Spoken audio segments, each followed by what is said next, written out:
Are you struggling for consistency in your sim racing? Does your iRating look like a roller coaster? If so, we have good news for you. The way to get more consistent is to first understand what you're doing differently than the professionals. And VRS is the answer. With our competitive subscription, you will have the telemetry, setups, tutorials, and everything else you need to fully analyze your driving. Our data packs and the ability to compare your driving with the best in the world will show you exactly where to adjust your inputs, change your driving line, and shave seconds off of your lap times. And our powerful and precise Direct Force Pro wheelbase and precision pedals are being used by some of the world's best drivers. All these champions agree that VRS hardware is not just the best on the market, it's also priced well below the competition. So if you're looking to upgrade to direct drive and the best pedals in sim racing, VRS is your answer. If you want to get better, get faster, and make it happen sooner rather than later, you owe it to yourself to find out why so many people are switching to VRS. You'll be so glad that you did. Visit www.virtualracingschool.com and learn why the best use VRS.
Well, welcome everybody, and we are here. Round 2 of the ARA Porsche Cup Championship.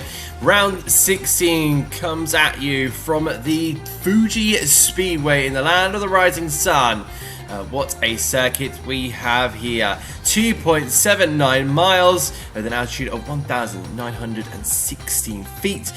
I'm alongside Alexa Marshall in the commentary box, and in production will be Aidan Howard as usual. Welcome to tonight's race. Alexa, we're in for an absolutely fascinating night of racing, a format which not a lot of people use, but has been proven as of last round to be absolutely incredible. What are your thoughts going into, well, what is your first kind of commentary of season 16? Yeah, I mean, it's one of those formats that really likes to mix it up a little bit. Obviously, you've got the heats to think about, and we're at this higher elevation, so it'll be interesting to see how the drivers will contend with the tyres tonight, especially around a circuit such as the Fuji Speedway. And it's going to be an interesting one. I tried to catch as much as I could last week, and going into this round, it is looking forward to it. But obviously, we do know one thing, Adam.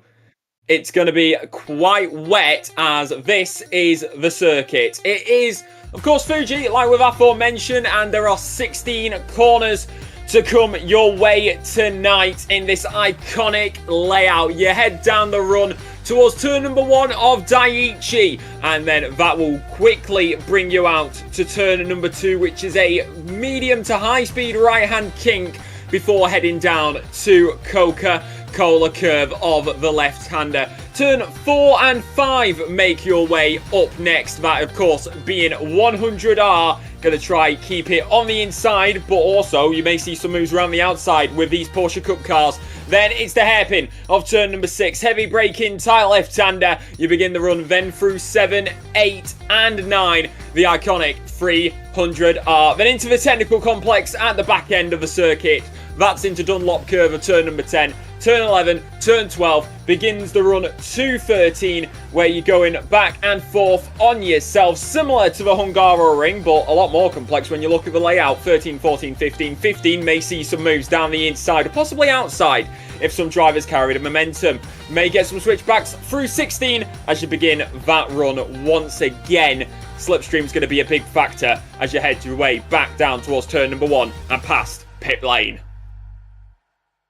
Absolutely fantastic. Taking us through the circuit here of Fuji Speedway. And of course, we got the big Mount Fuji in the background as well around this, just off the left of turn 16. You'll see that going all throughout the circuit. So that'll be something to maybe, not quite look at most of the time, but maybe have a little glimpse whilst you're at it, maybe when the race gets a little bit dull. But I can assure you, for these drivers, the race will not get dull, because of course there's going to be at least 2 races for our drivers. Of course, if you really struggle, you'll have one of your heats, and then you'll go into your B final, where you'll be looking to try and get as many laps as or as many points as you possibly can. If you do superbly well, you'll still have 2 races. The maximum you can probably have is 3 as well, so you have one of those heats. If you don't get into the top 12, you'll have your B final, and then you'll go, if you qualify in that top 6, you'll then go to the A final. Here is the championship standing so far: Tobias Olsen 130 points, Harrison Crowther and LS Bell, Alex Rogers, your ARL GT3 trophy champion last a couple of months ago. Oscar Bennison, ARA 95 points. But yeah, let's not get too stuck into these championship standings. We'll gloss over them for now, but we'll kind of show you the pro-ams up next, just to kind of give you a bit of an idea where things stand. Hayden Putek, of course, top of the championship standings on 78 points. Maxim Dopalakaitov 69 points, with Matt Strand on 67 points. Yannick Kletchler on 66 as well. Uno Kutsika went very well last time around. You can have a look at your sign, see if you can find your favourite driver or your favourite team. Joey Ireland, the only driver to make it into the A final as an E-Amateur, 76 points for the Altitude 3M esports team. Luke Blow, another competitive driver, Christian Malcerek, Falco Van Rieshelds, Wiley Blair, the Australian driver for the Blair Racing team.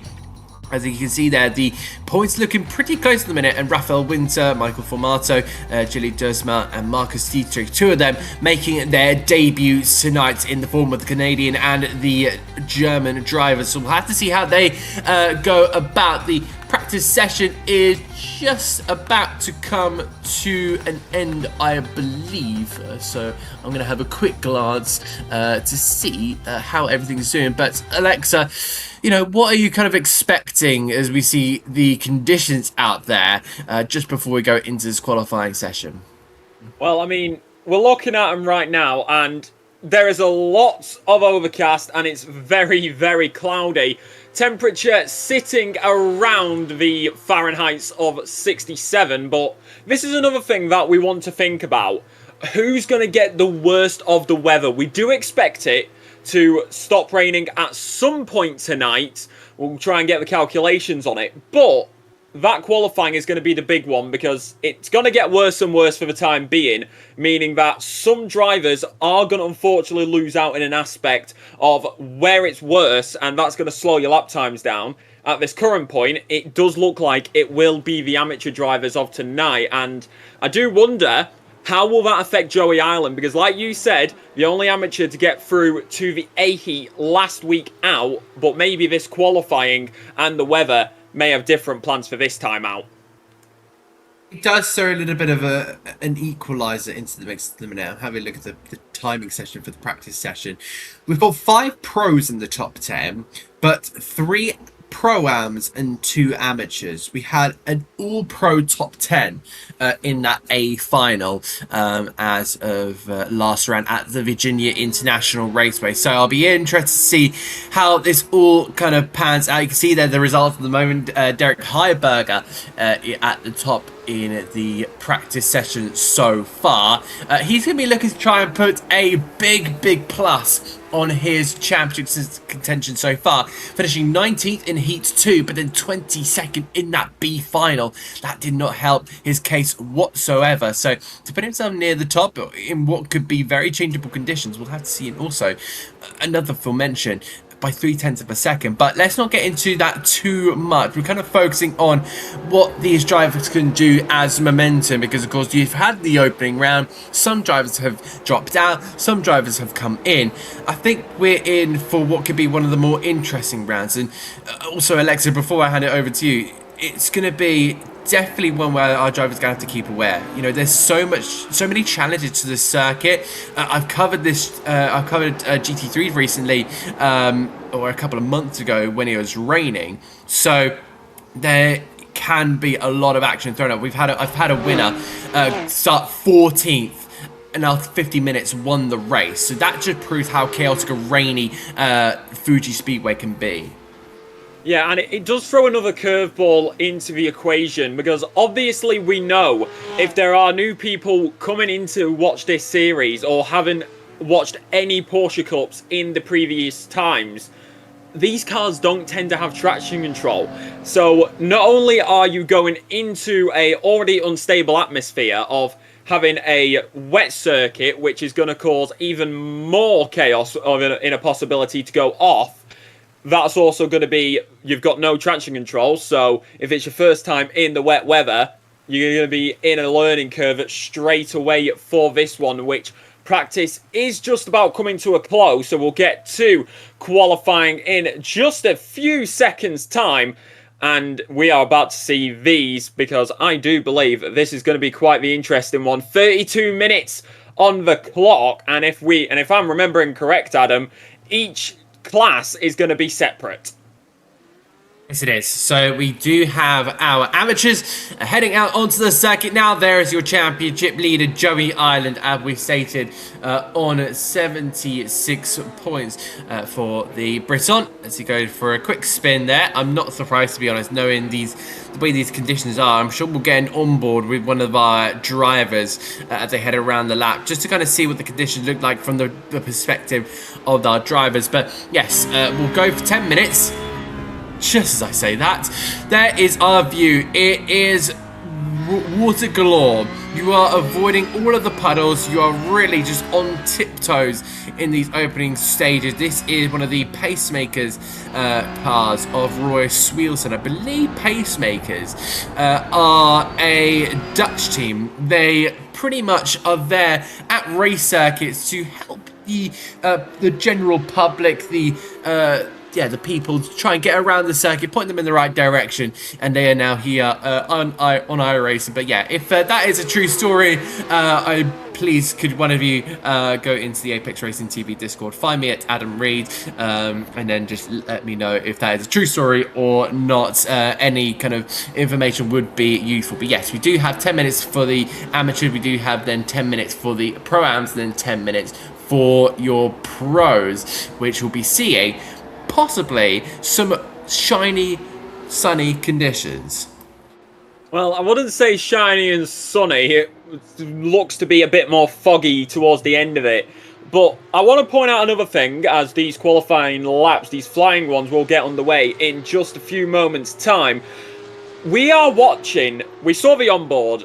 That's not taking into account the spray that will be coming off the other drivers in front. So they had a nice clear view of the wetness, but once you've got another driver in front, that spray is going to be the big factor, as Luke Van Weed is going to make their way down the start finish straight to begin their first flying run here at Fuji, down in towards turn number 1 of Daiichi, and trying to keep the car heading around. Of course, we saw a cargo spin there just coming out the pit lane. You want to avoid those curbs too much, because painted and it will send you round. That's another thing the driver's going to have to look out for as they continue to hold on to this one at the moment. For Matto, currently fastest in Sector 1. However, do keep in mind, everybody will be different. Looking on the bottom of your screen, if it's green, it's personal best. If it's purple, it's session fastest. Then if it's yellow, there's no improvement. You're only going to see purple and green for these first flying runs, and just trying to keep everything calm and steady as we see Michael Formato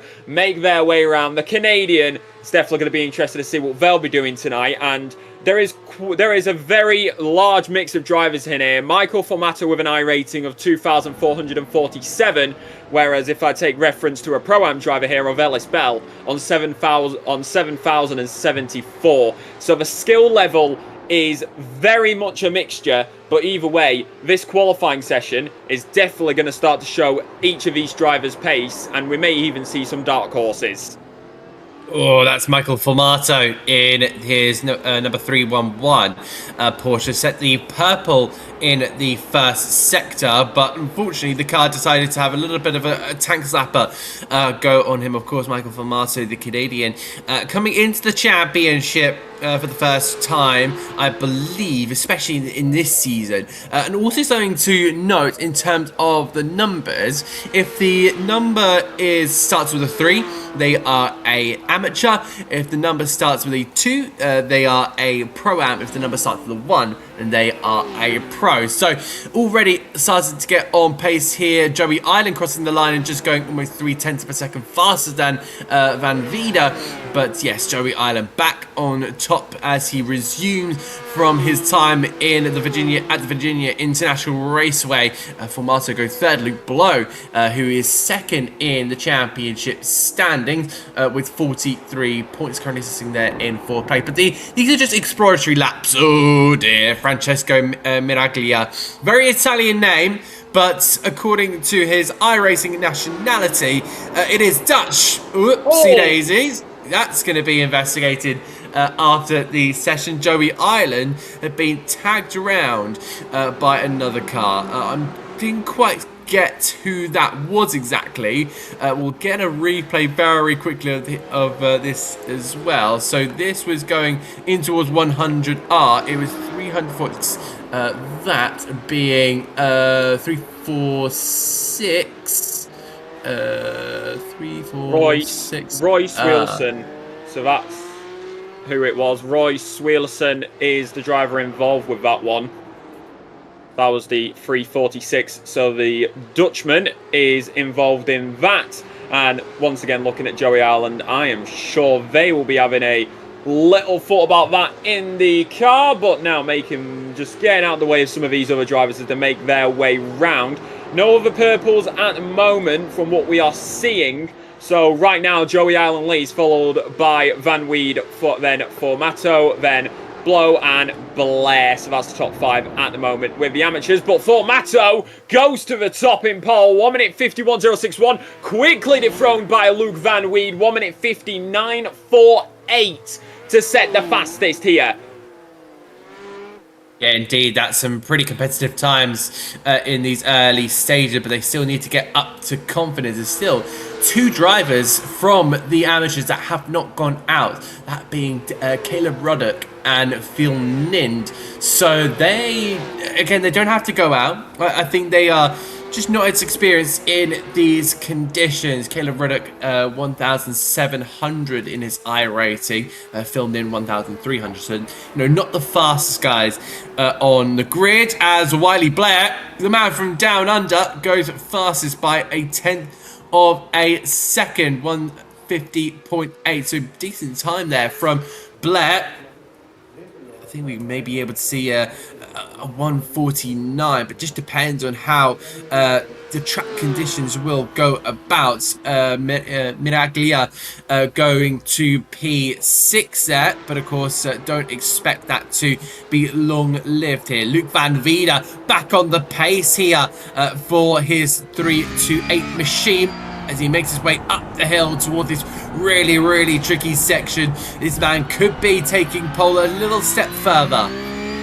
Yep, 2 purples so far. It comes down to this final sector. If they want to keep it for the time being, makes their way through the right-hander, begin the run at 16, trying to catch the car for a moment as it got onto the wet surface of the curb. Down the main straight, 2 purples so far. Welcome to the line, 0.117 off the top of Dwyer Bear at the current moment. Then Luke Van Veed is going to cross, but that was yellow in the final, and that is down by just under a 10. That's not going to be enough to go to the top, unfortunately. No, it's not.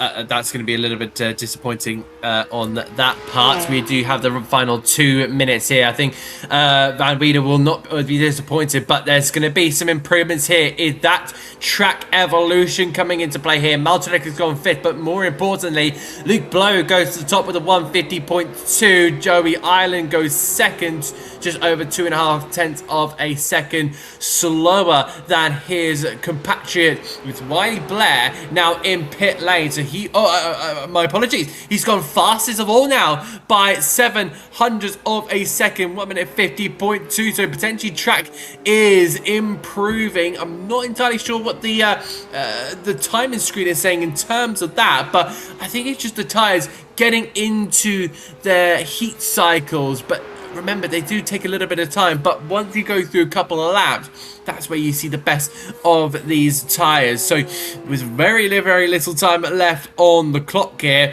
what do these drivers do? They'll be able to complete their runs once the 10 minutes is up.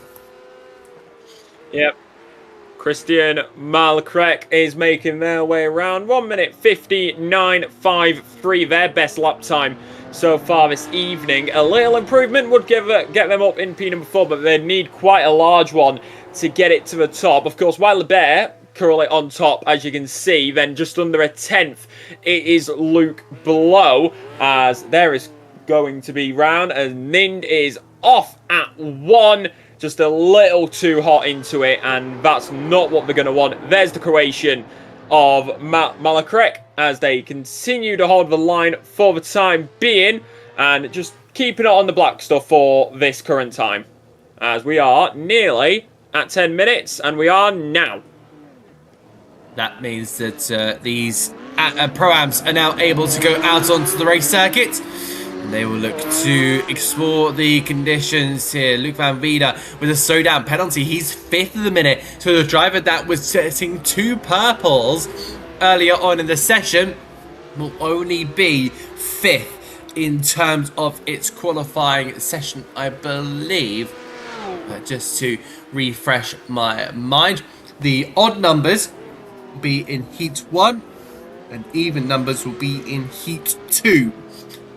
In terms of qualifying. So if you have a favourite driver, just go up in either odds or evens in terms of what their position is, and that's how you can find out if they're going to be in the first heat or the second heat. So now our Pro-Ams look to go and explore the conditions out here, and most of our amateurs are pretty much done and into the pit lane. There is Matt Strand, 3rd in the championship, finished 11th in his first heat. And then, 3rd in his class, but 11th in the overall standings, and then finished 18th in the A final, because of course he got a top 12 that advanced him through from the B final to the A final, and that's now where he sits 3rd in the championship. What can he do? Aiden Carter there for the Fry Guys Motorsport team.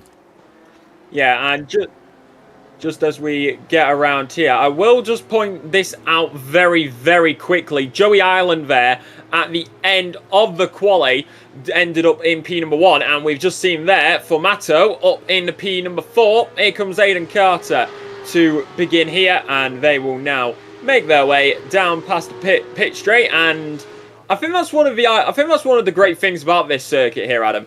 It's such a long run down in towards turn number 1. Yes, it is. So many opportunities for a big amount of battling.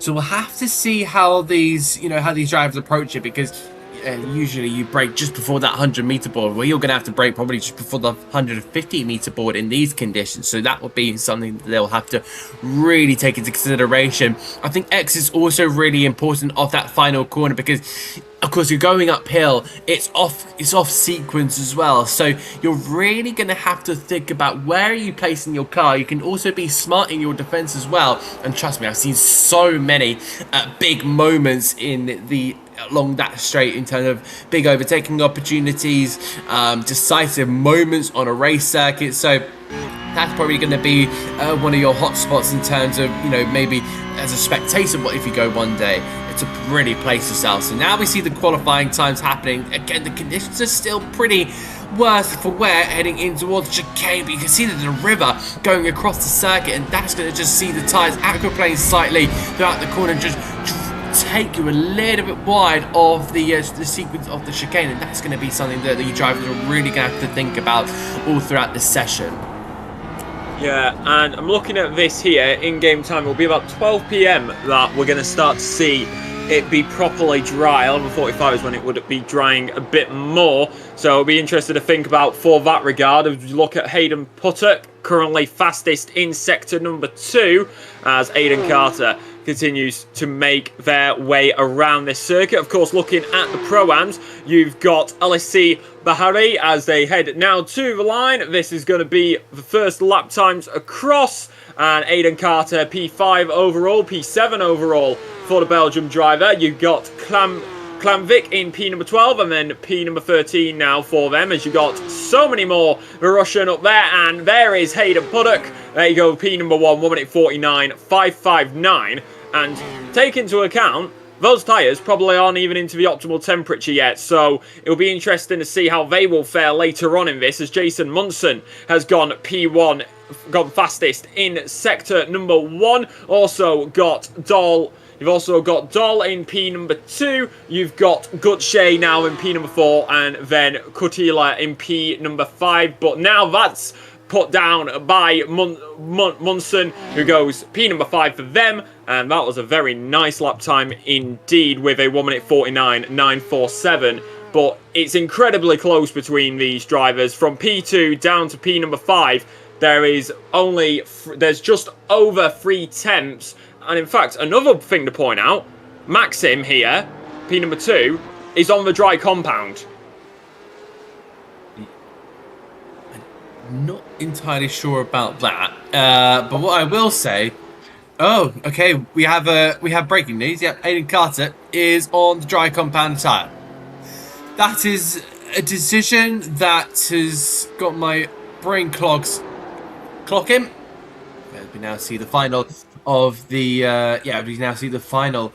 the Pro-Ams go across the line, and Joaquin Jimenez does a 151.1, goes 22nd in the standings. He was down in there for quite a long time. So the only Pro-Am and amateur not to make it that time is Caleb Ruddock there. Jensen Andreasen goes over the line. Aidan Carter goes 0.4 of a second slower. So it might be that dry tyres could be the way to go in this case, because it just seemed like there are a little bit of dry lines appearing. But yeah, it might be that it's raining in certain points of the circuit. Temperatures still staying around about 20 degrees on track here, so a lot to take into consideration. There goes Kutila going up to 7th. What about Munson, who's gone purple in that second sector? Now we're seeing the compounded tyres. There you go. Dolokopaitov, the Russian driver, is in fact on the dry compound of tyres. I'd love to see what Andreasen is doing in the minute, but I believe that he is in the pit lane. Yes, he is. So he might be making a change of compound. Hayden Puttock on those wet compound of tyres, I believe. Correct me if I'm wrong. But yeah, it does go purple in the first sector. Could be purple in the second sector here. So things are looking good here at the moment for the RaceForge esports driver, with actually both of them having a 1-2 with Jensen Andreasen involved with that team. Either will be. So watching Puddock right now as they are fastest in 1, green in 2, third is now up for them as they make their way through this final complex, as the Spaniard of Jimenez goes up in the P number 20, 1.560 off the top time. But this is the thing now, do keep in mind, this is going to get mixed up as well by the pros, because you can set your lap time here, but this doesn't mean that you're going to be in the split that it says right now, as Carter comes to the line and they will stay where they are. We see Gorecki in P number 16 with that improvement. Here comes Puddock across the line and straight onto the top at this time. 1 minute 48.951, and Gutsay goes P number 2 by less than a tenth. 1 minute 48.951 at the top moment. 1 minute 49.017 for Marcel Gucci. And then you've also got Maxim, who is P number 3, still on the dry compound, on minute 49.194. And will be looking to just get improved here. Aiden Carter on a purple first sector. So a lot of confidence in that first sector. It's just the second and the third that drivers are seemingly struggling, because there's so many different lines you can take into each of these different corners. You know, it's not like you're going, it's not like the first sector where you're going down a straight in towards a tight right-hand up and into another straight. You know, you've then got 100R, which can be taken in multiple different ways. And don't get me started on that final sequence of corners, which I believe Aiden Carter is in right now. He's in the thick of it at the moment. You just see the elevation involved, the kind of offset camber involved as well, really being having to look at the curves as well, because it feels like in these conditions, if you look at them the wrong way, you're going a 180 degree with your rear facing the forward way of the race circuit. So a lot of these drivers having to be careful in that decision making.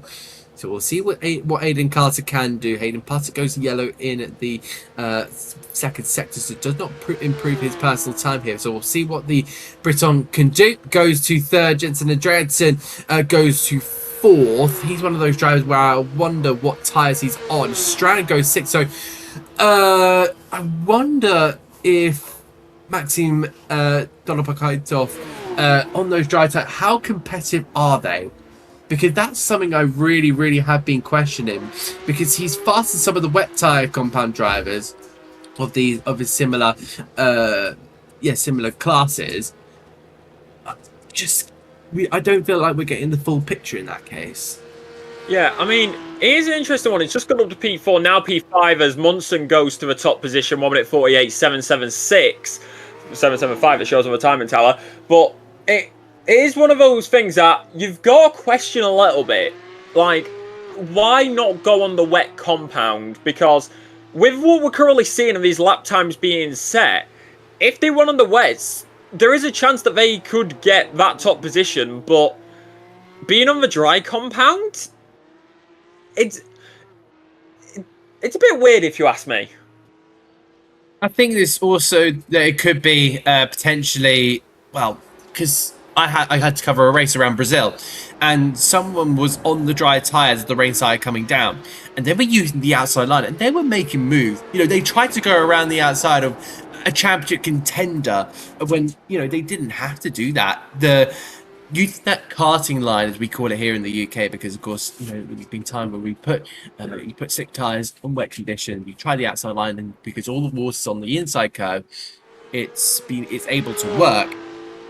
And that's going to be something these guys are going to have to consider. Question in my ear, why aren't the pros going out just yet? They are allowed to. You know, it is 21 minutes into the session, but I have a sneaking suspicion is that they expect these conditions to improve. We have had Eric Vizzi, Tobias Olsen, the championship leader, Sergei Enetchev, Ben Giorgio, Nick Madsen, Elias Vanoli, and Lian Destrades go out there. But loads of others still haven't. So I wonder if they're still taking into consideration these conditions could still get better, as that's what we have predicted. But overall, is it really? We're gonna have to take it into the decision making of the gods here. Yep. As rain, I believe, if we're looking at this correctly, has just stopped. So is that what majority of the pros have been waiting for? It's cloudy now, and it's a 24 degrees Celsius track temperature. So if you asked why the pros weren't out, I think that's our answer. Some of them may wait a little bit longer for the track to dry up, but now that's the true question. As we're watching right now going around the circuit, we're on board with Ben Gorigiev as they make their way green in the first one, and you've also got Tobias Ellison out on the circuit as well, Elias Finoli and Segeri as well out there. So all the pros are now out, and they are on the wet compound for the time being. So I believe that's going to be one of those decisions because they didn't want to. I did speak about, you know, they had this opportunity of just seeing if the conditions improve, and then they decided to go. Actually, let's not go with the let's go with the safe route and actually go onto this racetrack. Here is Ben Georgiev, the driver of the 118, part of the Shira esports team, partnered with the real life Shira sports team that actually goes to the Nürburgring and competes in the Nürburgring 24 hours. I had a very happy surprise about that when I found that out last time out at the Virginia International Raceway, and that's kind of made me a little bit smile because that's a real life team. That's a real motorsport team, a big team as well, that is being involved in esports. Like, you don't really, I feel like you don't see this too much at this level, but it is fantastic to see as Tony Dispatakis, a challenger of the title in season 14, losing out to the Frenchman Paul Jouffreau in that one. He takes his of course car up to the top of the standings, but how long will that be lived for? Yeah, as right now there's Hyperberg, Despotakis P number 1. Apologies, my audio cut out for a second as Hyperberg are making their way just round the circuit at the moment. I mean, Adam, the way that we're looking at this, there's the Hungarian currently in P number 16.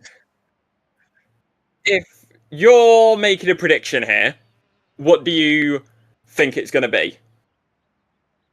This is in terms of the conditions. Yeah. I think just go out for the wets.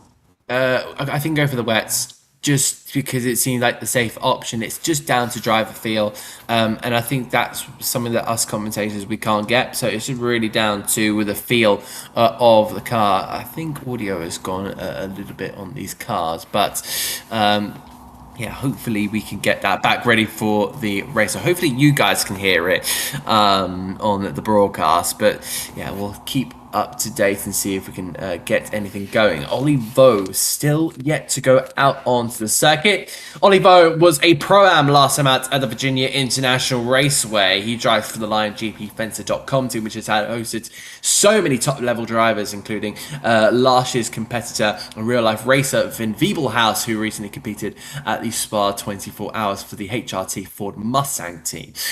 So that was fantastic to have last season. Apparently, he was a very, very quick driver and managed to do a last of first. Here is Tobias Olsen going across the timing line in towards the first corner. He is being followed in terms of the live timing by his Swedish compatriot Elias Finoli. Some really big time being put in here. Gutschka for the Cold Ice Esports team, the Pro-Ams, also still being involved in that top 10 as well. Yeah, most definitely. And right now, we're continuing to hold on to the line at the moment. If we're looking at what these drivers are wanting to do, it's going to be drying, it seems, for quite a while. But with the way that the tyres and the track dries, it will probably be dry enough for dry compound racing, but only around when we get to the B heat. So we may see something towards the end of the A heat if conditions go at a stable rate where the drivers may be struggling a little bit to keep those tyres down the temperature, because if it does start to dry up too much, then it's going to be definitely something to think about, because those cars are not going to like that at all. We are getting towards the end of qualifying here, and Finoli right now is at the top of the current set, is currently going fastest P sector 1, green sector 2, and making their way through 3 now. I believe they've just come out of turn number 13, so no, that is turn 16 I should say, and now coming to the line. What's it going to be here for Elias Finoli? Coming across, and they go into P number 2, but if that sticks, that's going to be pole position in the B heat. Indeed, that's going to be a really, really good spot there for Elias Finoli. Dario Heiberger still at the top of, now at the top of the standings. There goes Harrison Crowther in P6 as well. So we'll have to see how that gets along, because there's been some really, really interesting times being put in here. So not long left to go. Is Tobias Olsen, championship leader, green in that first sector. So we'll have to see if Olsen can go out and maybe put in a lap time, because he got pole position last time out at the Virginia International Raceway, but at the moment it's trailing his Swedish compatriot, who is also a teammate of his in the Ice Cold Racing by I'm not going to pronounce that second name. I'm sure we'll find a graphic of that, and then you can try and read it for yourself. But you've got Ben Georgiev, who was purple in that that second sector. That's been taken away from him. We've also got Sergei Nedchev currently running 15th, but with the purple in that first sector. There's some really, really strong times. I think the fastest was Tobias Olsen. So he has indeed taken away into the second place.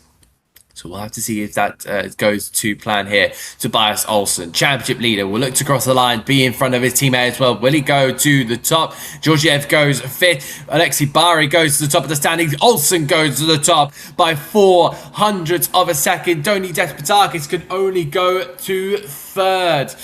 In that case, we're going to do a quick reset. So we'll go back to the cinematic, but I can update you on what's going on with the timing screens. So we'll go with Tobias Olsen. Harrison Crowther goes 2nd in the standings. So we'll have to see how that all kind of plans out. Alexei Bari in 3rd, with Tony Despotakis. The drivers still going out to do their lap times. Sergei Nedchev, who will go with purple in that first sector with a 28.9, still there in P8. So at the moment, he will be in that B final, and we now look to try and put ourselves into these final couple of moments into this qualifying session. Yeah, I mean, we're looking at this on the timing. We're getting closer and closer towards the end here, and here's the thing, Adam. The way I'm looking at this, you've got that entire top 15 filled with pros, and then you've got your pro-am of Marcel Goodshea in P16 there. But that's overall. If we're going by what is set in the odds and evens, Tobias is going to be on top at the current moment in A. For B, it will be Harrison Crowther. How do you think that's going to change it up here? Because the way I'm looking at this, we've got some very, very nice battles that could happen here with the Swede up against the Ukrainian, possibly down in towards turn number 1 if it stays like this. Yeah, you're already teetering up a fantastic first race of the day. So because this is going to be, I think, one of those that's going to be highly, highly competitive. Sergei Nedchev was 15th, remember? He's now up to 5th. So he's climbed up 10 places since his last lap time. But is anyone improving? A couple of 28.9s. But I don't think anyone is really being able to post a good lap time in here. 25 seconds left on the board. And we now continue to look to reset our iRacing. For now, only driver outside of the pros in a row is Eric Vizzi, down in 19th. And in fact, just as I say that, he has gone 14th. So 16 pros in the top 16. Nobody has been left out there. But you can tell by the times that there has just been a constant evolution of this circuit. We have hit over 32 minutes, and it's going to be, I believe, was it Alexei Bari on pole position? I can't remember. But we are going to be gridding up for the first heat of the day. I believe it will be. And looking at this, Alexei Bahari is going to be on the top for the time being. Tony Despotakis in P number 2. Waiting for this to properly bring itself. As there we go. We look to be back and looking at Fuji right now. But Tony did go there, and trying to get these up for just a moment. We do apologise about the technical difficulties, as right now, I mean, we're looking at a very interesting race one here, Adam. We are indeed. I'm not going to deny that there is not going to be carnage. I think my initial thoughts at the moment is that there's going to be a lot to learn. There's going to be a lot to learn on this grid. These drivers are going to be really taking their times in this one. Tony Despotakis will be on pole position here for this one. Harrison Crowther will line up second. It will be Sergei Nedshev from Derek Heiberger. Olivo on his pro debut will be fifth, ahead of Elias Finoli. Alex Rogers for the Daniel Muradna squad will be in seventh, so he did not have the best of qualifying sessions, struggled in his Porsche. Then it'll be Nagler, followed by Gutschke. The German drivers will line up 8th and 9th with Munson in 10th, Carter, Strand, Ryu, and then Jimenez, Aysen, David, Belair, Mitsuvov, and then it will be Luke Blow, Malturek, De Groot, Dietrich, Van der Riesert, and then Koch, and then Nind. So that is your grid so far. We look to the lights. Clutches in. Build the revs. Watch for the lights. And we go racing for the first time here in Fuji. Decent start there from Despotaka. They make their way through the mist and the fog of Fuji Speedway. Not a good start there from what seemed to be Harrison Crowther. He looked to dive it up the inside of turn number 1 to try and keep his second place. Nechev is going to try that outside line. We see the Shearer sport car of, I believe that is going to be... I'll move on from that one, but down in towards Coca-Cola Ben for the first time and on towards 100R. Someone's a little bit wide in that openings part of this one, but through the right-hander they go. It's just tippy-toeing, exploring the conditions for Tony Despotakis. Dolly, Rogers and Nagler going to be going back and forth for the time being. Despotakis got away with that one quite well. The German and the Brit and the Norwegian fighting side by side as you make your way through down into the complexes towards the end of the circuit. Now side by side, continuing to keep it is Rogers trying to get past Finoli. Further back, Dritrig trying to get past Van as they do, and now Munson gets past Nagler as you see that happen in the background, heading through into 13, 14, and then of course 15, 16, but right now we're going to exit 12 first, which we will do, and everybody, I will say this, nice and clean on that first lap, which is what you'll love to see. And now Carter still trying to defend here as they do have plenty more drivers behind. Rogers gets past Finoli a little bit further forward. Look, these drivers tooth and nail, side by side, coming towards the end of lap 1 here. Despotakis leads, followed by Krofer and then Nefediev. I hate to burst your bubble there, Alexa, but I did see a little bit of contact down at the chicane at the end of that first lap. You come down the hill and you go into that very, very tight right-hander in Dunlop, and there's a little bit of 3-wide action going on there. But it is Despotakis from Crowther, from Netjev, from Vo, from Heiberger, from Rogers, from Finoli. There's going to be moves being made down in towards this first corner, but deciding to take it nice and easy, or is it? That's a late move, and I think that might be one of our pro-ams. That might be Munson on Nagler, and then Carter trying to get involved. Looks like Nick Nagler of the LiveGPFence.com team being put under real pressure here. I think it's been now overtaken there by Munson. Here is Marcel Gutschke for the Cold Ice Esports team, going to run his way through 100R, exploring those conditions. You're seeing the amount of different lines these drivers are taking, really having to explore the conditions and see what is up for what they can do, what they can't do, and trying to avoid what they can't do. That's going to be the worst bit, is trying to find out what you can't do on this circuit compared to what you can. So I hope that makes sense, but you don't want to be finding puddles on the outside of the circuit, as we look at the spray starting to get less and less vicious here. It is just the fog these guys are having to deal with for the moment. Yep, indeed it is. Carter still trying to defend on this one as they make their way out of the complexes. And trying to get past Nagler as best they can, as Ison and Jimenez are going to be fighting tooth and nail side by side. So I'm just on screen for just a moment, and down the inside goes Carter to get past Nagler, and still going to be with each other. A little bit more momentum by the German, and that's going to carry them onto the inside line here, trying to do a little squeeze as you head into 16, and that's the move.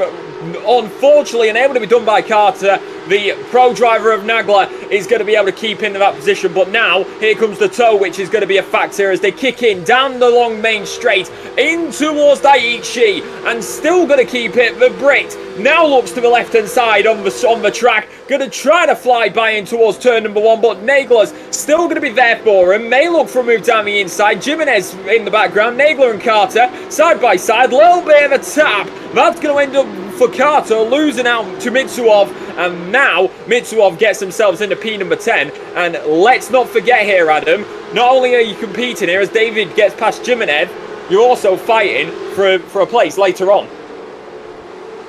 You are indeed. You are looking to try and see if you can just fight your way up. Remember, those top 6 drivers get a cut through to the A final. From 6 to 12, you get put into the B final. So you are just looking to try and put yourself into that top 12. I think there was someone went round there. Yes, that's Wiley Blair, the pole sitter of the amateurs, has spun round down at the left hander. He drops down to 23rd, and that's going to be a massive disaster. We'll get a quick replay.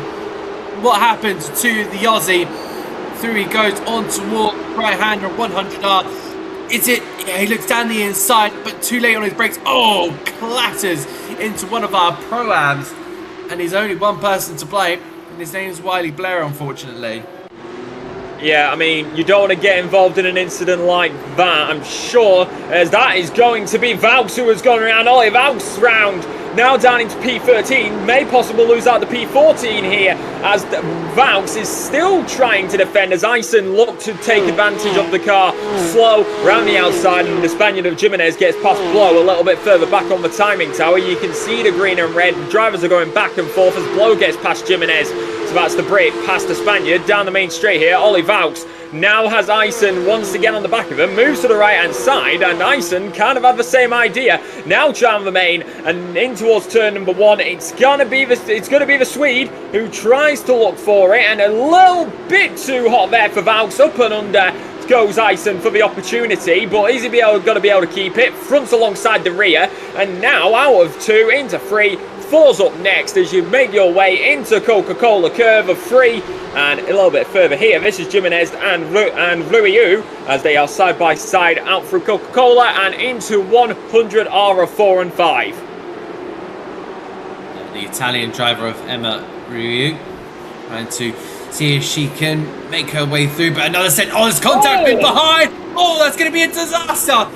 Looks like that's going to be Jimenez as well. Didn't quite get the other 2 drivers who were involved in that. That might have been, was that potentially, I'm not going to, I think Luke Blow was involved in that one. I'm not going to throw any more names in the hat for that one, just in case I make an error on that one. But they're still battling side by side into the chicane. This is absolute madness for a 10-minute race, but this shows what is on stake here. These guys will be going to the B final, it seems. Oh, a little bit of rough and tumble on this one. Luke Blow will look to try and see if he can find another move here. I'm getting clattered earlier on. At the exit, Blow trying to recover in this one now. He's got the Croatian just in front of Malakrek as maybe a little tap on the rear end into turn number 16. Onto the exit and onto main once again. Right now, Despotakis does lead this one with quite a margin to crow for as they are opening up that gap.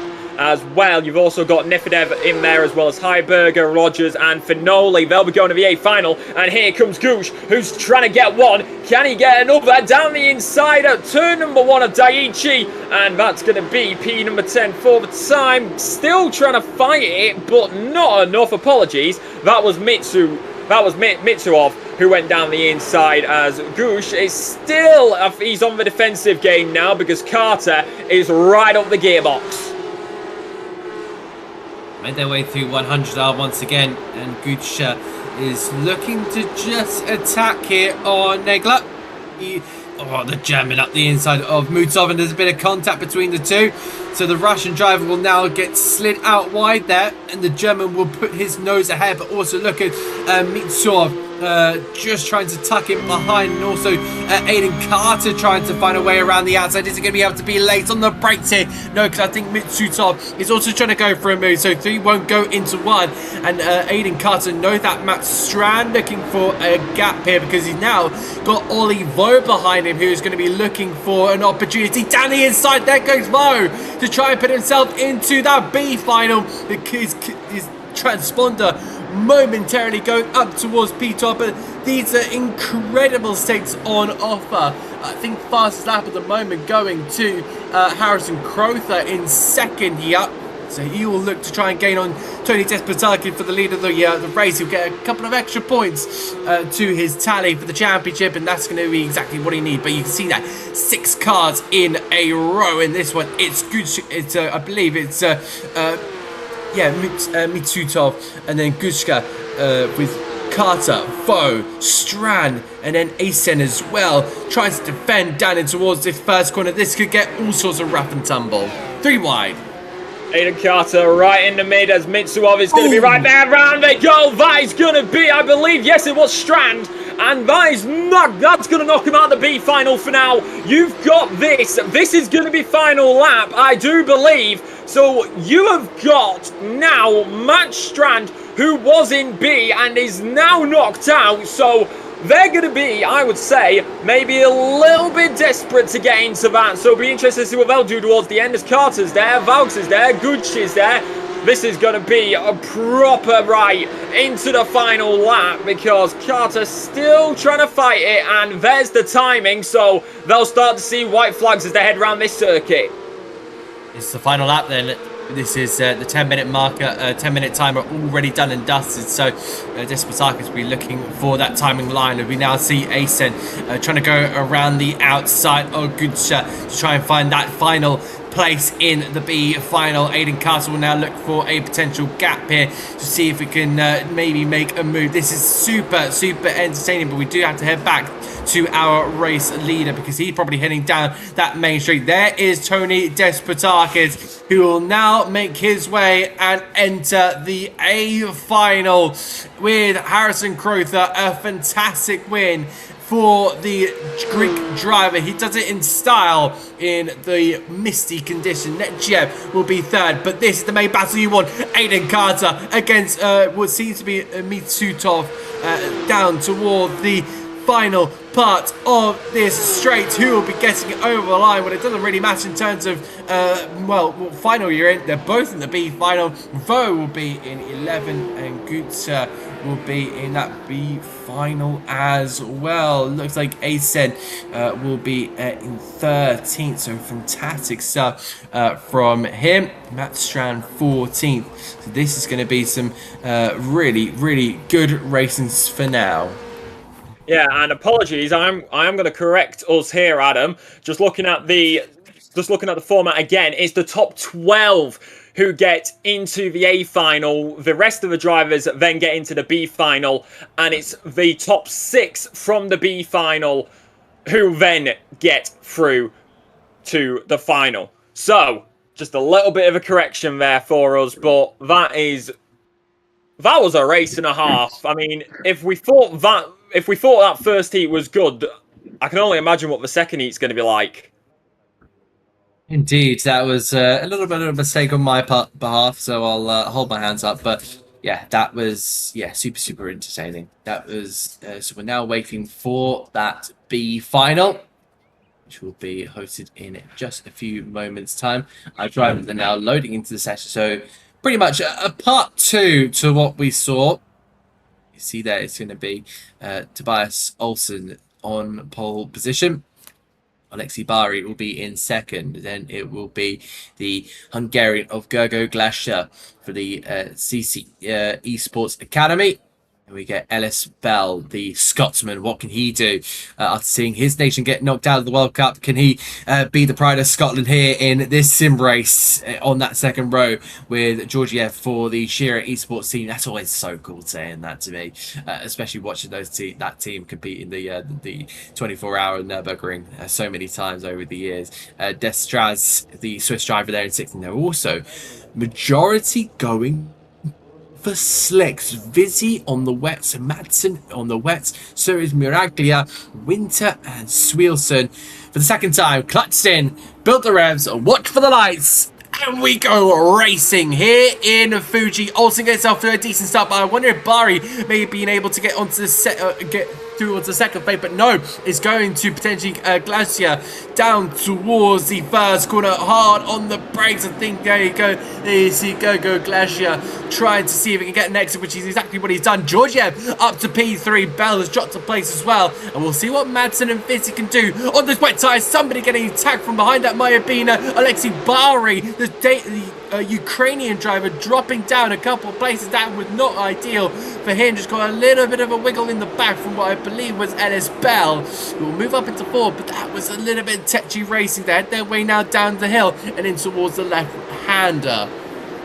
Front mix of the tyres, we've got lots of dries and a few of the wet runners, and Licence is going to be able to get that move through. You've got Formato though, who was absolutely flying in quali, now at the back of the grid due to a spin round. It'll be interesting if we get a replay on that one. Joey Ireland also right in the mix of them, between them, and now everybody is fighting tooth and nail. That's a car off in the background as well. That's going to be Joey Ireland still trying to fight their way back through. It's not the start that any of these drivers would have wanted, and it's absolute mayhem at the exits. Demonium, I will say that. That was something I haven't seen for quite a long time. I saw a chaotic race on Sunday. Oh my word! I was going to say, I saw a chaotic race on Sunday. This might be taking the biscuit in this little sprint race here. Go Glacier going up to P1. It's now Olsen, and we now see a side draft here from the 919. Bell trying to make his way into P1. Someone's onto the grass, and it's Olsen, the championship leader. That could have been all sorts of Larry, but he had just about managed to keep it on the road. Get a go, Glacier. Now looking on that outside line, but he's got the pride of Scotland, looking to try and take a P1 here, but he's going to be bashing him on the outside lane, and this is some superb battling between the Scotsman and the Hungarian. 4 cars involved, and look at the 3 at the back. Down the inside, Olsen tries to go for it against Destvav.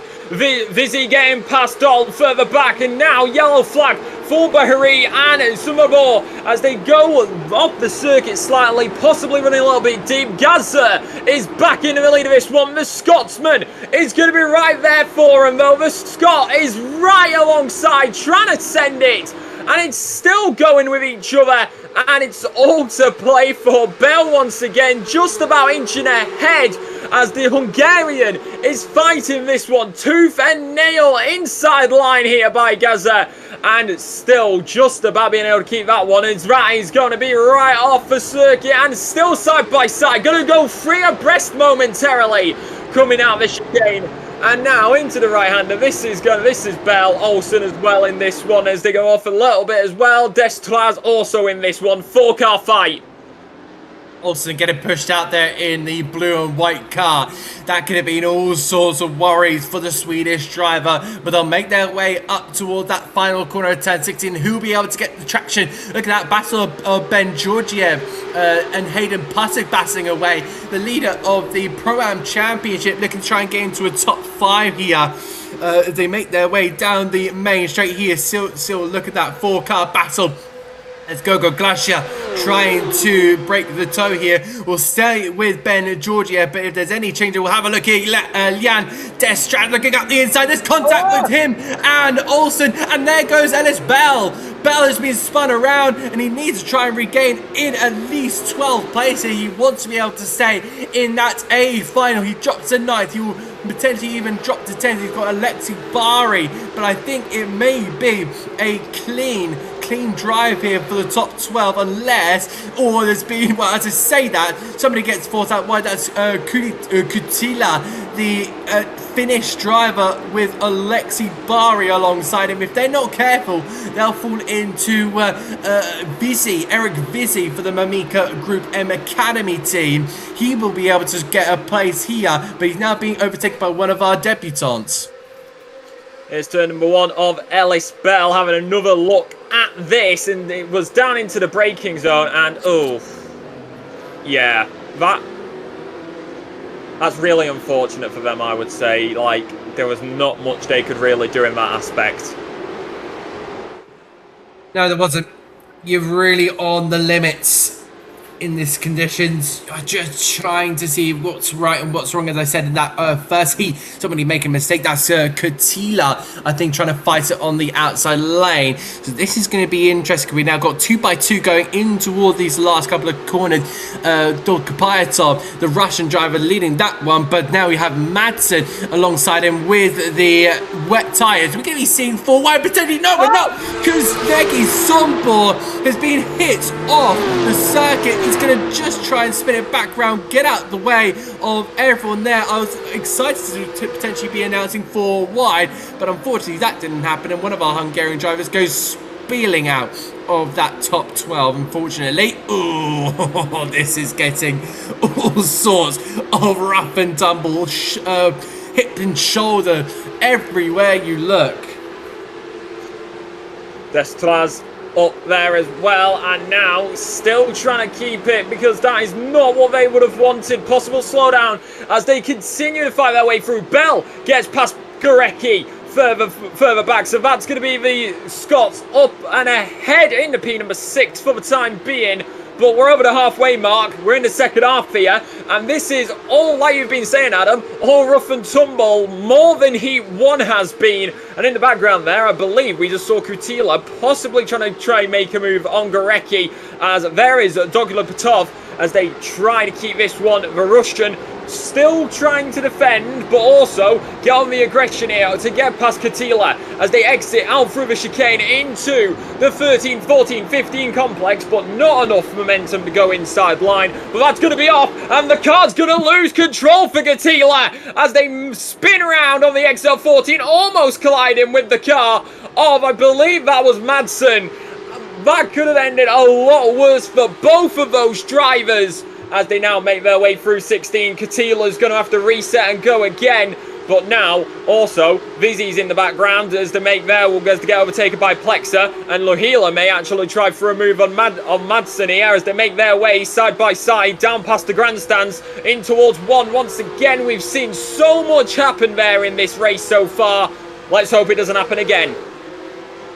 Well, it depends on what you want as a driver, because some will want a pretty calm action and some more want absolute mayhem to try and make their way up. Of course, Nick Madsen, as you mentioned earlier, is a driver who's, whoa, my word. Yeah, he's the leading wet tyre driver, but I think Vizzy has realised he's on the wrong tyre, and this will be big information for anyone about to go into this B final that hasn't been in this race. So drivers that have been in the A final will be listening in on this and thinking, yeah, dry tyres are the best way to go. Look at the way those wet tyres are losing time. Don't be surprised to see if Pletcher for the Alpha. Oh gosh! Very behind this round. The championship leader in the amateurs making a big moment.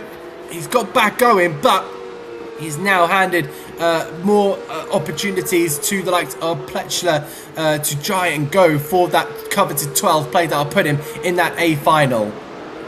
Tomato went around the outside, clean move there to get past Winter, the Canadian, ahead of the Austrian. And if I'm remembering what you said correctly, Adam, this is a debutant, so I would say they're doing pretty well tonight, and they're putting on a good show as Pletcher gets past Madsen further ahead. The Swiss past the Denmarkian, and now Winter still trying to go around the outside here, trying to get back past the 48, past the 311, but Formato in the Canadian car still trying to keep it together as they continue to hold the momentum around the outside.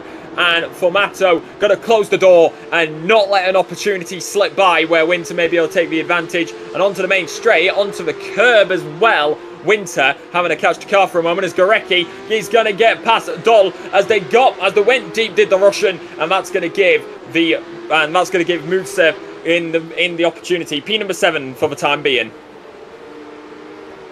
And indeed, more more to that Formato debut prowess. He also had that spin on the first lap. This is Maxim Dolgopyatov, the Russian driver in the all-black car, looking to make a move down towards the first corner, or is this an incident we'll see in just a moment, because I believe this was a moment we missed. The Russian driver just on the outside line got onto the asphalt, or the outer side, and just kind of went on there, which is not ideal, but he's looking to try and get back here. This is the battle for P7 with Mateusz Gorecki, the Polish driver, who's gone up 9 places since the start of the race. But Dolgopyatov looking at the inside. He doesn't need to make this move, but he will make it nonetheless. A little bit of a bath to the side of Mateusz Gorecki.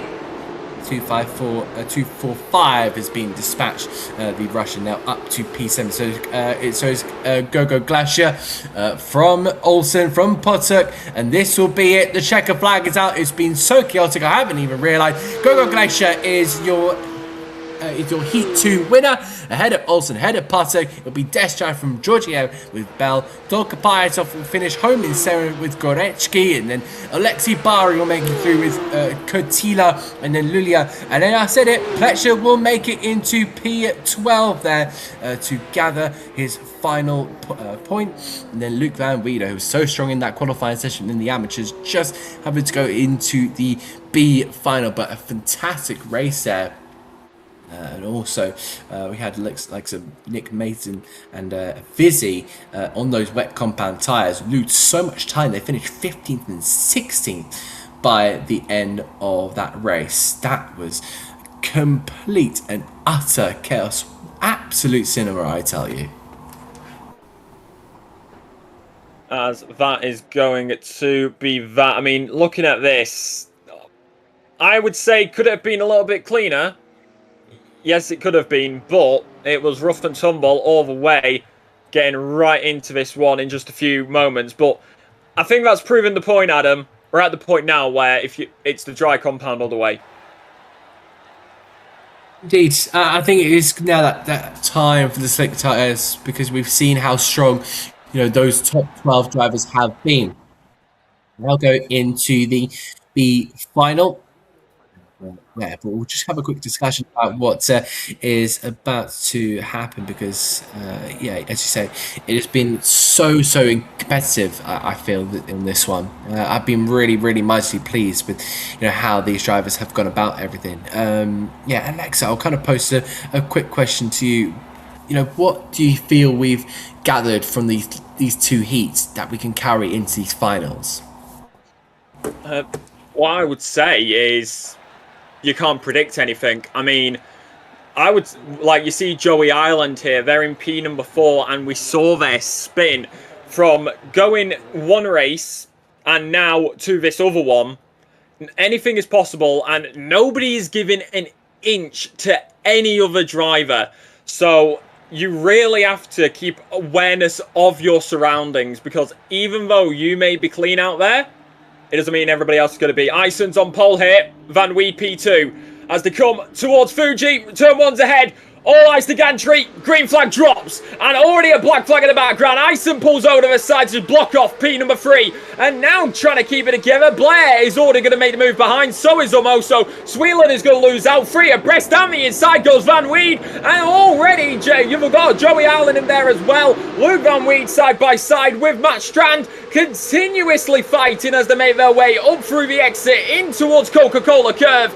And now still keeping it side by side on the curb. Strand is going to be trying to go with it, but Van Weed is down. They're going to keep it. Icing ahead of Van Weed, then Strand. Madsen gets past David, and Joey Ireland goes down the inside, making some big moves, using a little bit of a dirt there to keep the car on the inside. Inside line goes there. Madsen gets past Vizzy. David past Ireland. I wish I had a camera on me right now, because my face is in absolute awe of how on earth there was no contact on those opening first couple of corners. I did see a little bit of a side swipe. Oh no! Oh dear! Well, I spoke too soon! Madsen, damn it! I think Vizzy was involved in that one. There's a car around in the middle of the circuit. Oh my goodness me, that Dietrich potentially. I think that's Vizzy. It's Eric Vizzy, my apologies. The Slovenian driver. I'll double check the nationality on that one. But yes, a real awful moment there. Madsen trying to go up the inside of Van Weeden now. Stakes are higher because it's the top 6 that will go through to the A final and be able to advance for big points. They'll be paid 80 points for a win in the A final. Only 30 for finishing in P7 here. So Joey Ireland will be looking to take a big 30 points if he can stay in this position. But with Malcerek currently containing that 6th place, that's the position he's going to be wanting. Looks like I think that might be David looking down the inside potentially. We see Strand now taking P2. The chaos just keeps on coming. Madsen right there with him, and also putting this out, top 2 are the Pro-Ams, only 2 pros in this, Vizzy and Madsen. Vizzy down in P19 after that incident, Madsen right now in P number 3. So really wants to make their claim to get further ahead, and this is earlier on for Eric Vizzy. Tried the inside line, and in fact wasn't involved in any contact in the early parts, but moves across. And round it goes. I believe, was that Joey Ireland? That was Joey Ireland who went into the side of him. And anything can happen, especially on lap number 1. And that's why it's almost impossible to make predictions with these many drivers. Blair and Vizzy right up against each other, fighting tooth and nail, scraping doors, and now Vizzy versus Blair into the braking zone. In the place where it happened earlier, Vizzy goes over the curb but able to keep it ahead. Matt Strand loses out to Madsen and David at this current moment. Matt Strand still though trying to keep it with him. They were earlier on further up in that P number 3, but now still fighting this one, as that is Madsen who ends up going on the grass momentarily. It was. Now the Norwegian will look to try and see if he can maybe get a P2 in this one. Look at Asen. He is flying out in front. 2.7 seconds in his advantage over Madsen. And then we'll see if the P3 driver of Colin David can try and maybe get through. He's up into 2nd, but Matt Strand decides to just sit where he is. Oh, who's that going on? That's going to be Christian Malcherdek, and he's going to hand over that 6th place to Joey Ireland. He has really made a hassle of that one. That was a big mess that he's made. He's now got is that going to be Nagy Zombor, who got smacked round in toward the inside wall off the last corner last race. So he's looking to try and make amends for this one. He's also trying to go out for a big P6 so he can have that other opportunity. This is Malchuk just completely losing his braking point. Yeah, really unfortunate in that early stage there. And I would like just to apologise to Malarek. They are, in fact, not Croatian like I've been saying, they're Slovakian. So that's their nationality as they make their way through here. Now defending from Susabor, the Hungarian is just behind him. Still fighting though, in putting up a good defensive drive. But they're going to want to close in as quickly as possible, especially that gap, as we see Luc Van Weed at the moment as they make their way through. The 328 is going to be on the defensive as Joey Ireland makes the move down the inside, but not enough momentum to be there. Malarek ends up losing out to Sabah as further back, and now onto the main is Joey Ireland going to be able to get the toe here. A little bit of a rear end wobble there for the Netherlands driver, and now down the main straight. This is on board with Luke Blow, getting a front row seat as Joey Ireland and Van Weed go side by side in towards one. It's going to be Joey Ireland who's going to have a little bit more space and is a little bit further in front into the brakes of one. And now the 3-2-1, keeping it the inside line, shuts the door. Joey Ireland up in a P number 5.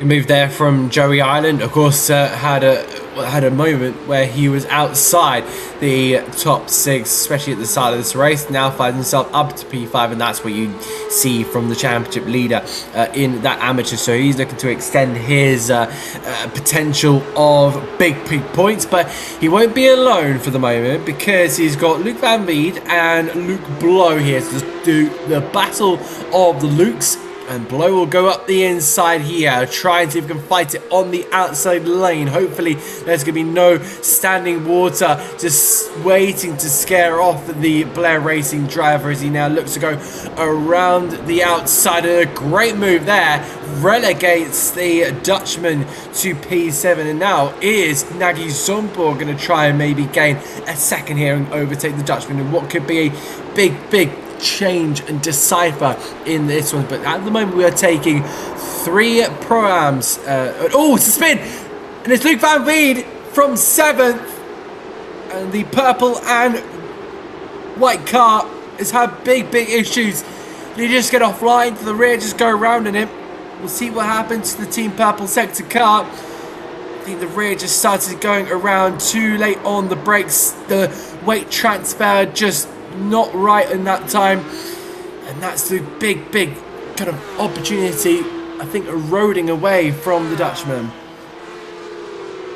It's going to be heartbreak for the time being at the halfway mark now, and looking further back, that is Dylan Ham, and there is Raymond, and there's Raymond Koch as they make their way down in towards 1, right behind Klamovic and Winter as well, as they continue to fight this one down. And it's a grid split of 52 seconds for Mata. Unfortunately, a lap down in this one. Looks inside line to go down. It is Adam Klamovic still trying to fight against Winter as they're side by side. Uses the grass a little bit, and now that's going to be the move for the time being, but not yet, as once again Winter tries the inside line onto the curb too much. Car goes round, losing the traction, and that is the P19 driver falling further down as Ham takes over and will of course lose out a bit more, as in fact that is for Mato, who we've just seen go by.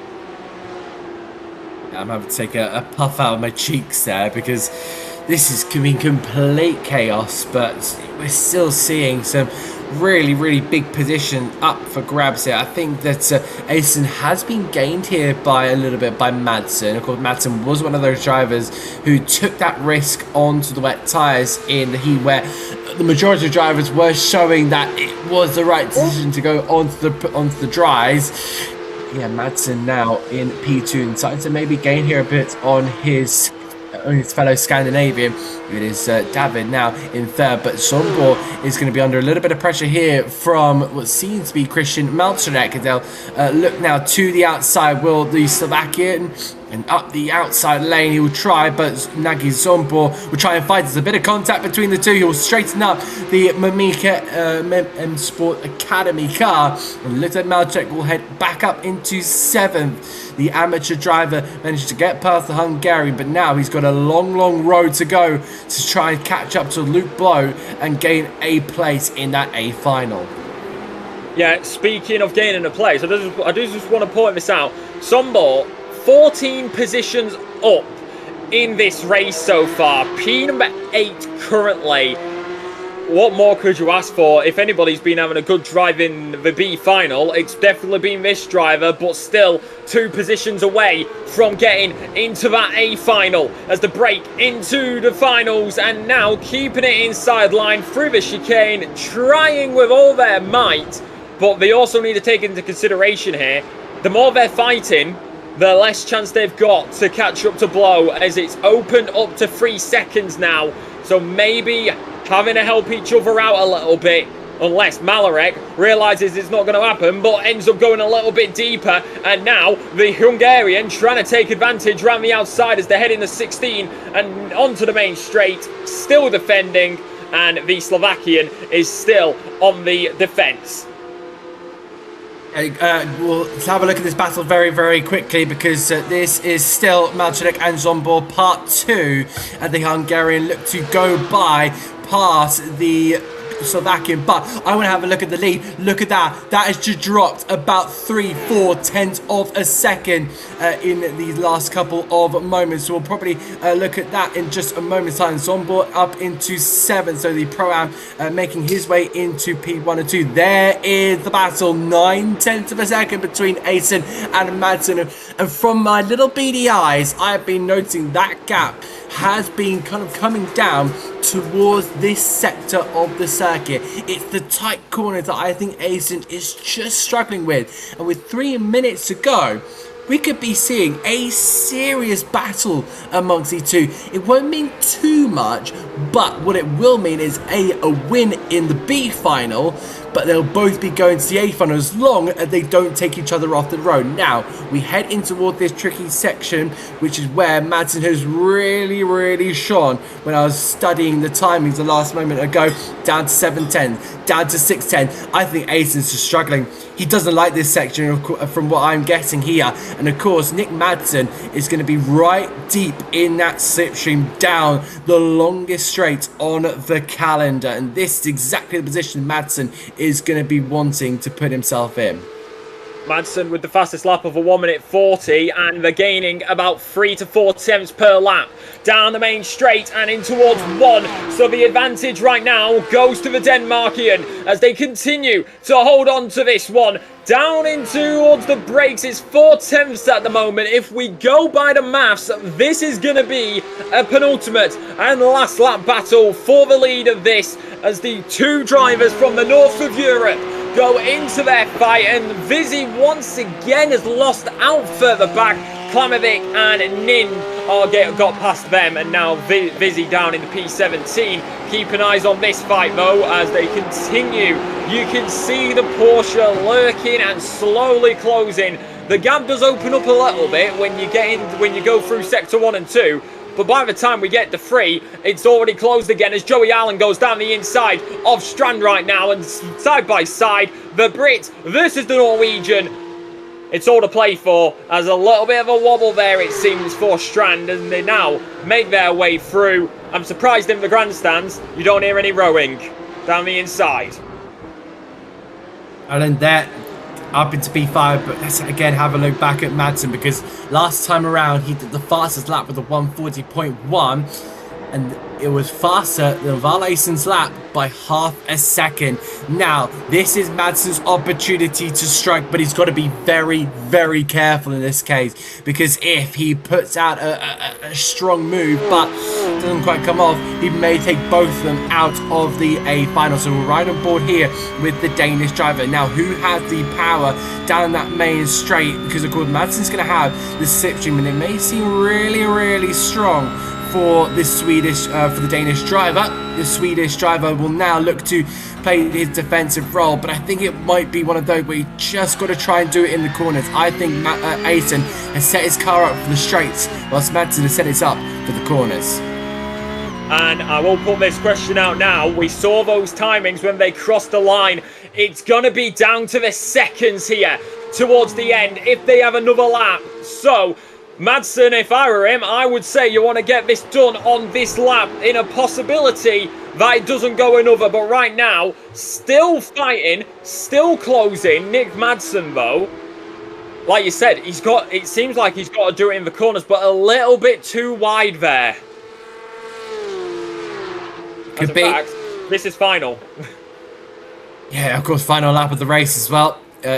Time flies when you're having fun, but you know, that's you don't realise it's the final lap, but you know, it's great to see that. But now Madsen, I think, his tyres are just starting to fall off just that little bit now. He's dropped down to 1.3, making a couple of mistakes in this section. He's just wanting to save himself. It looks like Colin David for the German simracing.de team.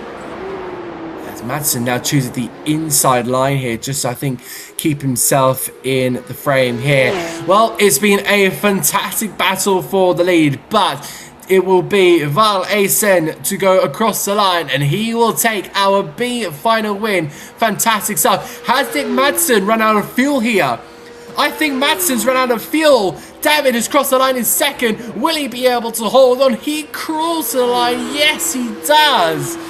And my goodness, if that ran out another half a lap earlier, that could have been big problems. But Madsen will make it, Strand will make it, Ireland will make it, and Luke Blow becomes the final driver to advance to that A final. Zombor and Maltarek will come home just short 0.4 of a second between each other. Review and Van Wieder rounding out your top 10. Well, I think I need to catch my breath a bit. Yeah, I mean, you said it. If that happened half a lap earlier, what could have happened? I mean, maybe that is why Madsen was catching up so much during that technical sector. It may have been a fact of, did Ison put more fuel in the car than was needed? The car was heavier compared to...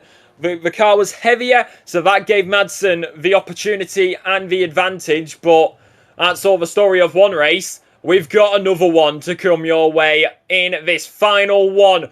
One last heat. Well, heats are done. This is the A final now. It's down to this.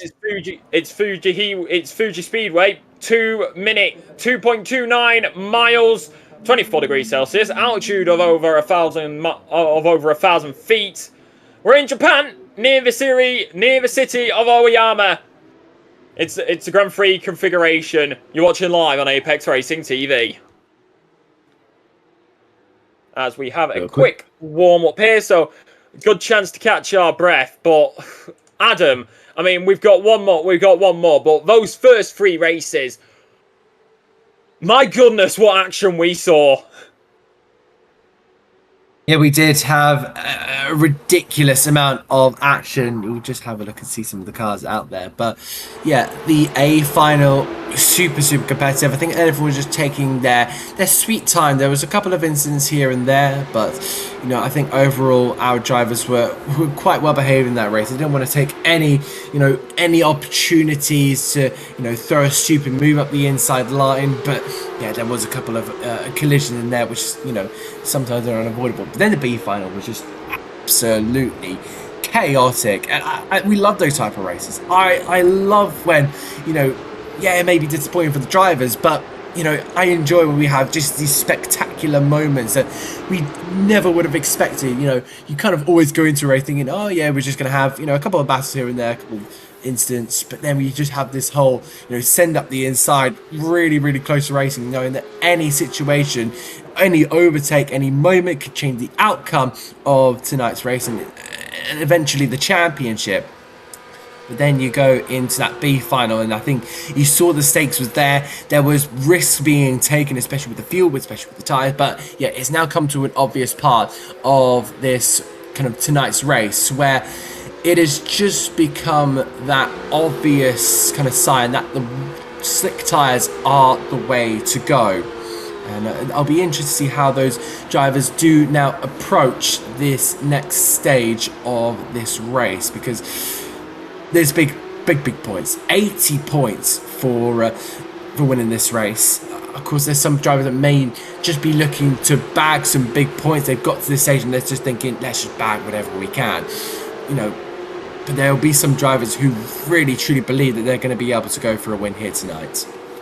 Yeah, and another thing to point out, we're at 37-degree track now, so that track temperature has gone up quite a bit. 30km/h wind as well.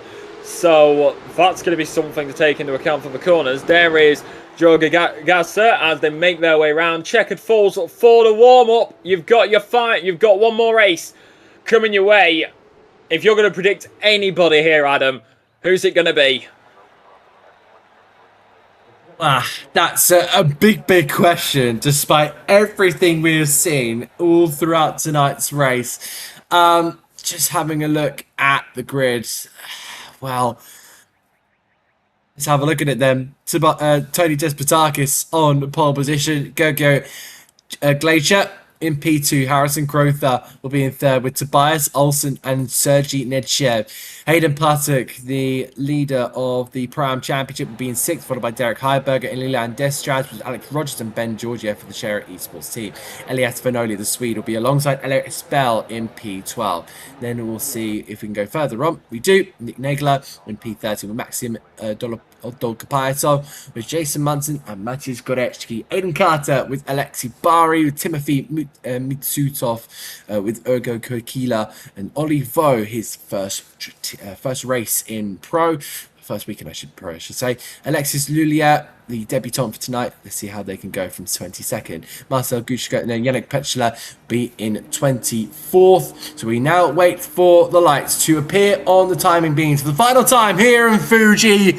We go racing under Mount Fuji, and that's a decent start there from Despotaki. There goes Glacier, who's slot back in. He will now look to go on the defense. They fan out 3-4 wide down towards the first corner. Hopefully no one comes sliding in Maxime Martin style. They'll make their way safely out of the first corner, see if they can potentially gain whatever points they possibly can. You see there the stream of headlights coming through the second corner in towards Coca-Cola curb for the first time in this A final. They're just fanning out, streaming out. I think someone's gone a little bit too wide there. That might be Kotila, the Finnish driver, looking to try and get 15th at this moment in time. But they now head their way in towards this left-hander. So a couple of opportunities, but it looks like Hayden Putic might be involved in what could be a big old battle. 3 wide already in these early stages.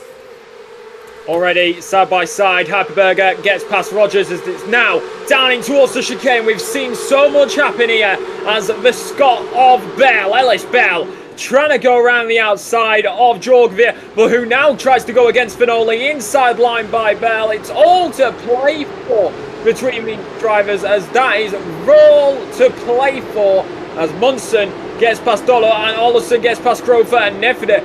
He's going to get past ahead. Rogers versus past Hyperberger as well. So much is happening, and a car is going to be there. Ellis Bell into the German, and round they go, and that's going to cause a massive contact between quite a few drivers into those final corners.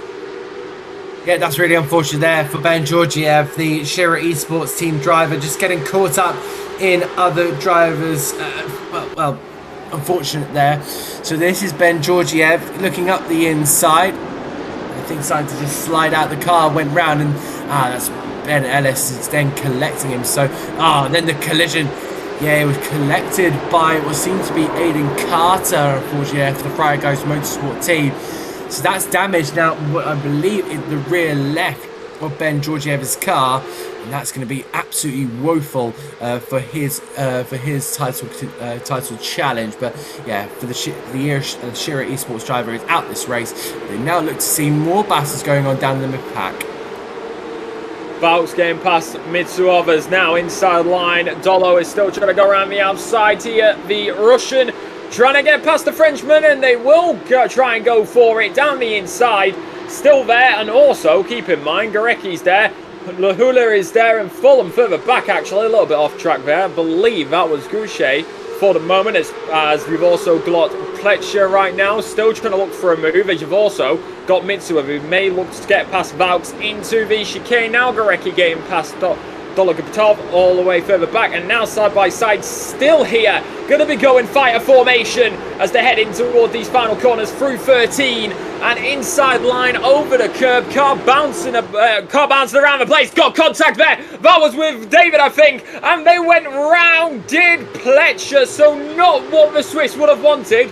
And in fact, that was also Mitsuov who also went round in that moment. That's going to be Mitsutov having a bit of contact there. Let's have a look at this replay. He's going to really toughly contested battle. Then, oh dear, then there goes Pletchler now going off the circuit, and then rear going round for the Russian driver. Does he get collected? Very luckily not. So that's going to be the end of his race for Timothy Mitsutov. And now we're seeing second, third, fourth. Oh, that's going to be a little bit of a bunny hop there for, that's going to be Olsen potentially trying to put his nose in for the battle for second with Gogo Glacier. Now looking on the defensive, but sweeping around the outside, that's going to be Harrison Crowther, who showed his stars and stripes in the Virginia International last time out. The Altitude 3M esports team driver looking to try to go for second, but Glacier is not going to be handing it over without a fight. But they held their way in towards the Dunlop chicane, and it's just biding their time. Henry Putt, is it Henry? Is Henry Putt? Yeah, Putt might be able, Hayden Putt, my apologies. He might be putting his name in the hat as well.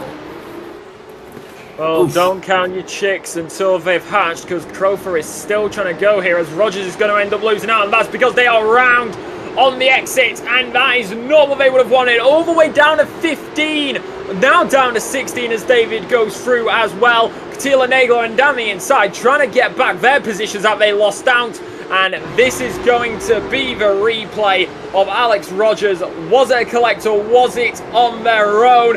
Over the curb, over it goes, loses traction, and just getting a little tap for it for the assist round. Yeah, really unfortunate moment. There's a lot of mistakes happening in this A final. They know the point up for grabs here. We now look to see this battle with Derek Heiberg sitting in the middle, or he might be getting tapped around there by Kurtila. Very lucky to get away with it. I think he just saw the nose going up the inside and thought, I am not getting spun today. He's probably heard about what's been going on around the circuit. I thought, yeah, let's not best get involved in that because this P8 is, well, this P9 is still some really, really good points, but I'd love to have an 8th place. Who wouldn't like to have an 8th place as they are going to try for it, it seems, for the time being, and that's going to be Finoli now, going to be defending against Nagler, but the German is going to look for the opportunity, sends it inside, and now it's going to be Finoli. The Swede is going to continue to defend it with all their might that they're able to get, and still staying in P opportunity, but now Nagler still tries round the outside, door shuts, unable to get by. Bell is also now lurking in the background as they make their way through 13. 14 is left as Gush is seemingly, I don't know, that may be a little bit of a blip as we see him on the tower, and inside line opens up. Nagler goes for the inside line and a little bit wider there for Finoli, but allows them to carry more momentum. Bell also having a little bit of a look on the nose on the inside, which they do, and that's going to give them the opportunity, and they do get by Nagler just slightly off the screen. And now Vaux and Munson also in this fight as well as they make their way down the main straight. We've got a car of nose to tail, 5 a train. So is this Patakis saying the fastest lap lasts him around 139.4? I'm pretty sure that's maybe the first time we've seen the 139s. We now see that's a big old send. Oh, that's down towards turn number 3 here. That's Tobias Olsen just pushing out there Gogo Glacier. So that's going to be a real tough battle. The Hungarian was looking to just try and stay on that outside line, but Olsen said, absolutely no, you don't. I'll take 3rd behind Harrison Crowther. Then Glacier will be back into 4th. Patek will be 5th. Nedchev will be in 6th. Destras, Kutila, Heiberg and Bell will round up the top 10. This is Elias Finoli in the blue and white ice cold racing car. And he tapped the back there of the car in front. That's going to spell disaster. He's going to go and spin back round, but I think that's him out of the race. He thought, well, I'm not going to get any points now. I'm going to just retire and just take the minimum. I'm done. Yeah, I mean, he was fighting so far up, and then just a slight tap can bring your race to an end there. What there could have been an opportunity to possibly get back, but in the heat of the moment, you never know what's going to happen. Watching the Hungarian right now, as we did see Olsen get their move done, and now it's also going to be Gasser. It's going to be Gogo Gasser right now, who's under defensive because Hutek is right behind. So the Brit chasing down the Hungarian as they make their way down in towards Daiichi. Once again, side by side into this one, and the Brit is going to be slightly ahead, but now with Side still there on the inside, goes and sends it. Possibility may have set a bit deep, but seemingly keeps it perfect, and not too much curb taken, the perfect amount. That is Potok securing P4 for the time being, and then Gogo Gasser in P number 5. The Pro-Am leader in this race is P number 4 now. Indeed, so Potok leading the Pro-Ams. We've only had 2 of our amateurs involved in this, Luke Blow being one of them. He sits down in P19 for now. I'm not sure where our other amateur is. I think he's further down the front in the standings. Joey Ireland there in 26, so yeah, not having the best of race for him in what I believe is a 30-car field. This one, Yannick Pletschler is in 22nd, trying to stay in front here of Matt Strand. Yeah, he's having a little bit of a quiet race, is the Swiss driver. Alexi Bari, one of our pros, is also struggling tonight, because he's down there in 21st. And it's just not been one of his days, has it? Alexi Bari, he did fairly well last time out at Virginia International. Was finishing in what I believe was 6th in the second heat, and then 10th in the A final. So 2 top 10s for him in Virginia after 2 races. It'll be Derek Heiberger we look at now, under a bit of pressure here with Lian Destraz, another Swiss driver, now looking to appear and make a move there on P8. Side by side, Berger still trying to defend on this one, but unable. Goes on aggression now, but Destraz, the Swiss, is seemingly ahead of the American, and the gap will look to open up for the time being as they make their way into Coca-Cola curve. Not too much, they're pretty even as Luke Blow gets past Lahulia further back, so the Brit getting past the French. A rivalry as old as time, but they're still fighting, and the amateur driver is up in the P number 19 as Gorecki is going to get past Mitsuov, who unfortunately, of course, had the spin earlier on, and they are now down in P number 25, so a race that they will most likely want to forget as the American now. Once again closing in on the Swiss as a little bit further back, Bell is going to get past Vaux. So with 7 minutes left to go on the clock, still a lot of time left on the table for these drivers to be able to put out their best results in what they possibly can here. The top 2 may be all but confirmed, with Despotakis still 2.6 seconds ahead of Crowther, but we've seen a lot can happen in the latter stages of a race. We saw that, in fact, with Madsen, who's all the way down in 15th for the moment. Of course, running out of fuel right towards the end, but managing to cross over for P3, so that was part of the reason why he was on that inside line going into that last corner on the last lap here. Ellis Bell trying to defend his P11 from Olivo. Will not quite be making the move there, but there's a lot happening up ahead. And Derek Heiberger hands over P9 there to Nagler, the German driver, into P9 now. 3 wide on the exit of turn number 1, the 196 there. Or that seems to be Alexi Bari and Luke Blow having a bit of a ding-dong battle. I think that's also Alexis Lullier on their debut for the ARA Porsche Cup Championship of Season 16. They have done pretty well for their opening race kind of weekend, I should say. Well, it's not really a weekend, but it's race evening. But race evening doesn't really capture the same. But yeah, French driver has done fantastic for tonight, and they'll be getting a good haul of points for it. Indeed it is. I mean, we saw the French driver get 2 positions at turn number 1 by going down the inside, and now they're just it seems like they've just settled into the rhythm of put the defensive brakes on, because the gap is 3 seconds now nearly 4 to the driver in front, and with just under 3 minutes left on the clock here at Fuji in the land of the rising sun. Not that you can really see the sun with all the fog in the air.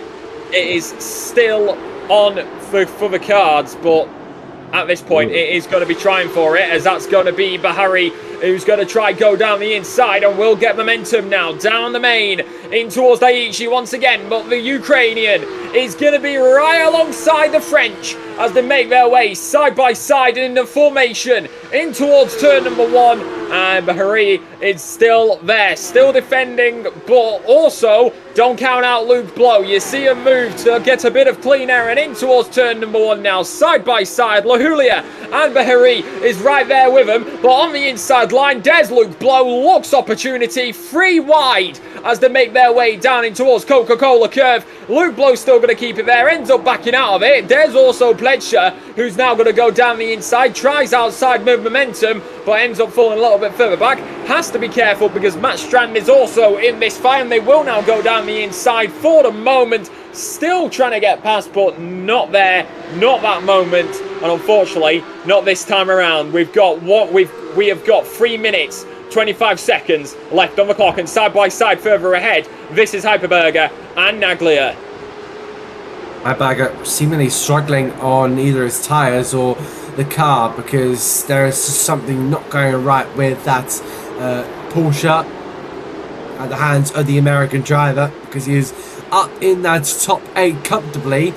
Now has dropped a couple of positions. There goes Ellis Bell, who of course had that incident in the opening first part of this race. He's now pushing out the American driver. Now look, onto the scene comes Ollie Vo. This could be 3 wide down in towards the first corner, as now it seems like Vo is bum drafting Ellis Bell. I didn't think I'd see that in the Porsche Cup Championship. But you can see he's right on the back end of the Scotsman. Now look at Heiberger potentially being overtaken here by Munson, which is exactly what has happened. Munson in the all-white car is looking up to the inside here. Can he have an overtake here on his fellow Breton driver?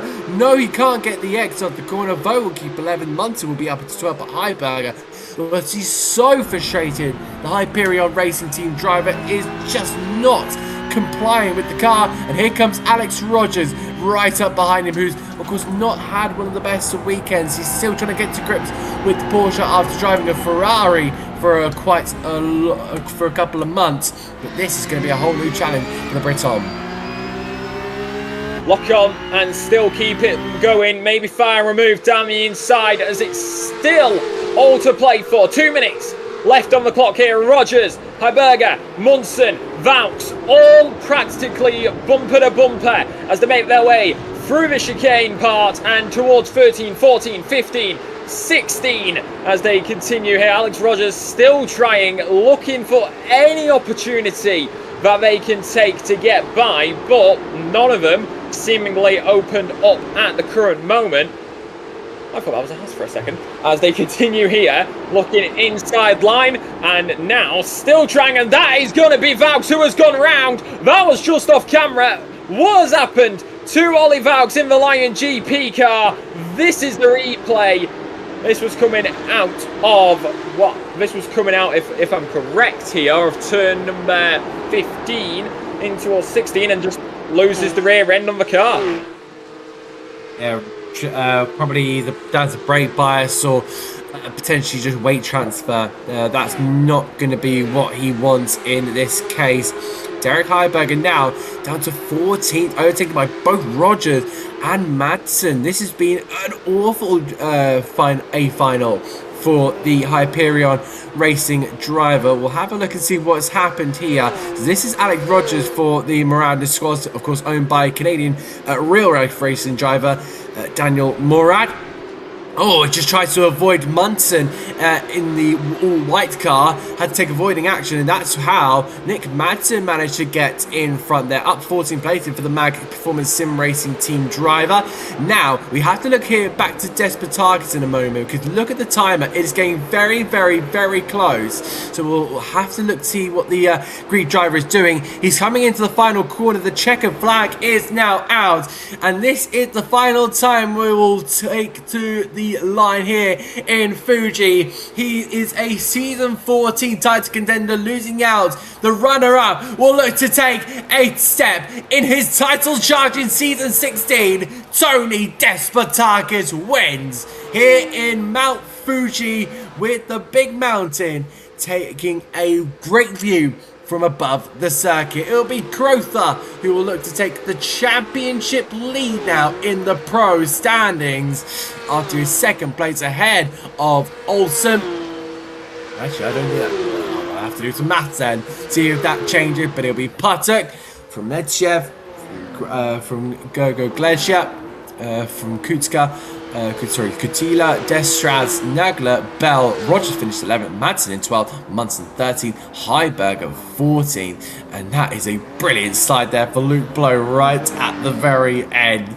But wow, we have had some superb racing here at Mount Fuji. I can't wait to do that, but of course, we've come to the end of this one, and we have got a brand new format for next time out when we head to Imola. Yeah, I mean, Fuji is one place, but Imola, that's a whole nother different beast, especially with these cars. But Tony Despotakis, like you said, taking home that victory. I mean, What more could you ask for? That was absolutely amazing. Tony Despotakis wins tonight by a gap of 2.760 with Harrison Crowfoot P number 2 and then Tobias Olsen in P number 3. Hayden Poddock came home in P number 4, top of the Pro-Am class, followed by Sergei Nekifidev, and then Gogo Gassa in P number 7 was Uro Kuchila, then it's Yolan Destlev, Nick Nagler, and then Ellis Bell rounds up that overall top 10. Alex Rogers P11 with Nick Madsen in P number 12, Jason Munster in P number 13, Derek Heiberger in P number 14, Colin David P15 with Marcel Goodshay in P number 16, P17 for Maxim Dologoptov, and then Ollie Vaux rounds up P number 18. P number 19 for Alexei Baharai, then Alex Luhulia in P number 24, the Frenchman. It's then Luke Blow in P number 21, top of the amateurs, of the 2 amateurs, and then it's Nakiv Pleksha, Matt Strand, Tommy Mitsuov, Masao Gloraki, and then Joey Ireland P26, then Vela Asen in P27, and then Aidan Carter in P28. And of course, we did have, I believe we had 2 DNFs there at the end as well. But what a race that one was, Adam. I mean, what more could you have asked for? That's a great question. I'm not going to answer that one, to be honest, because there are probably 10 answers. But with the amount we saw from tonight's race, oh my goodness me, I can't wait to get back to covering this series in back when we go to Imola, because that was incredibly good. I can't wait to see how that goes. Yeah, we do have interviews waiting for us. Let's bring in the winner from the race, Tony Despotakis. You are live on Apex Racing TV. Well, what a chaotic amount of races. How did it come from your perspective? Hello guys, nice to see you again and for another season. It was not chaotic for me, I have to say. I need to watch the stream back in order to see the chaos. But other than the quali, which was challenging with the rainy conditions, both my races went really well and really smooth. So I didn't offer much entertainment for you guys, sadly. How was it trying to adapt to the conditions? Because, of course, it was heavily raining at the start of qualifying. You, of course, had that later stage, so where you guys had to start making decisions and taking risks. And, of course, by the time we got that final race, that A final, it completely dried up. How was it kind of adapted to every single session? Look, the quali, it was already starting to get a bit drier, so it was pretty easy, not chaotic, let's say. You could hit your lines and do a decent lap, as I did. Then on the race, I had second thoughts on whether to start on dries or wets, because the track was, I think, in between. But I saw every other driver was on wets, so I said, okay, I'm starting first, let's do the same thing that the other guys do, and will be okay.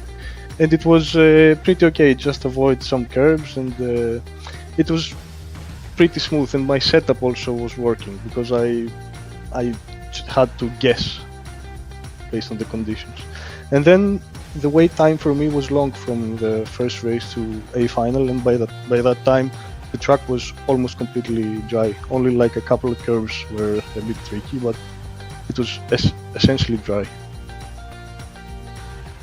And then talk us kind of about the feelings going through that A final, because leading from the front, it must have not been an easy race to say that focus for 18 minutes, but to come away with the win, what are the emotions like now?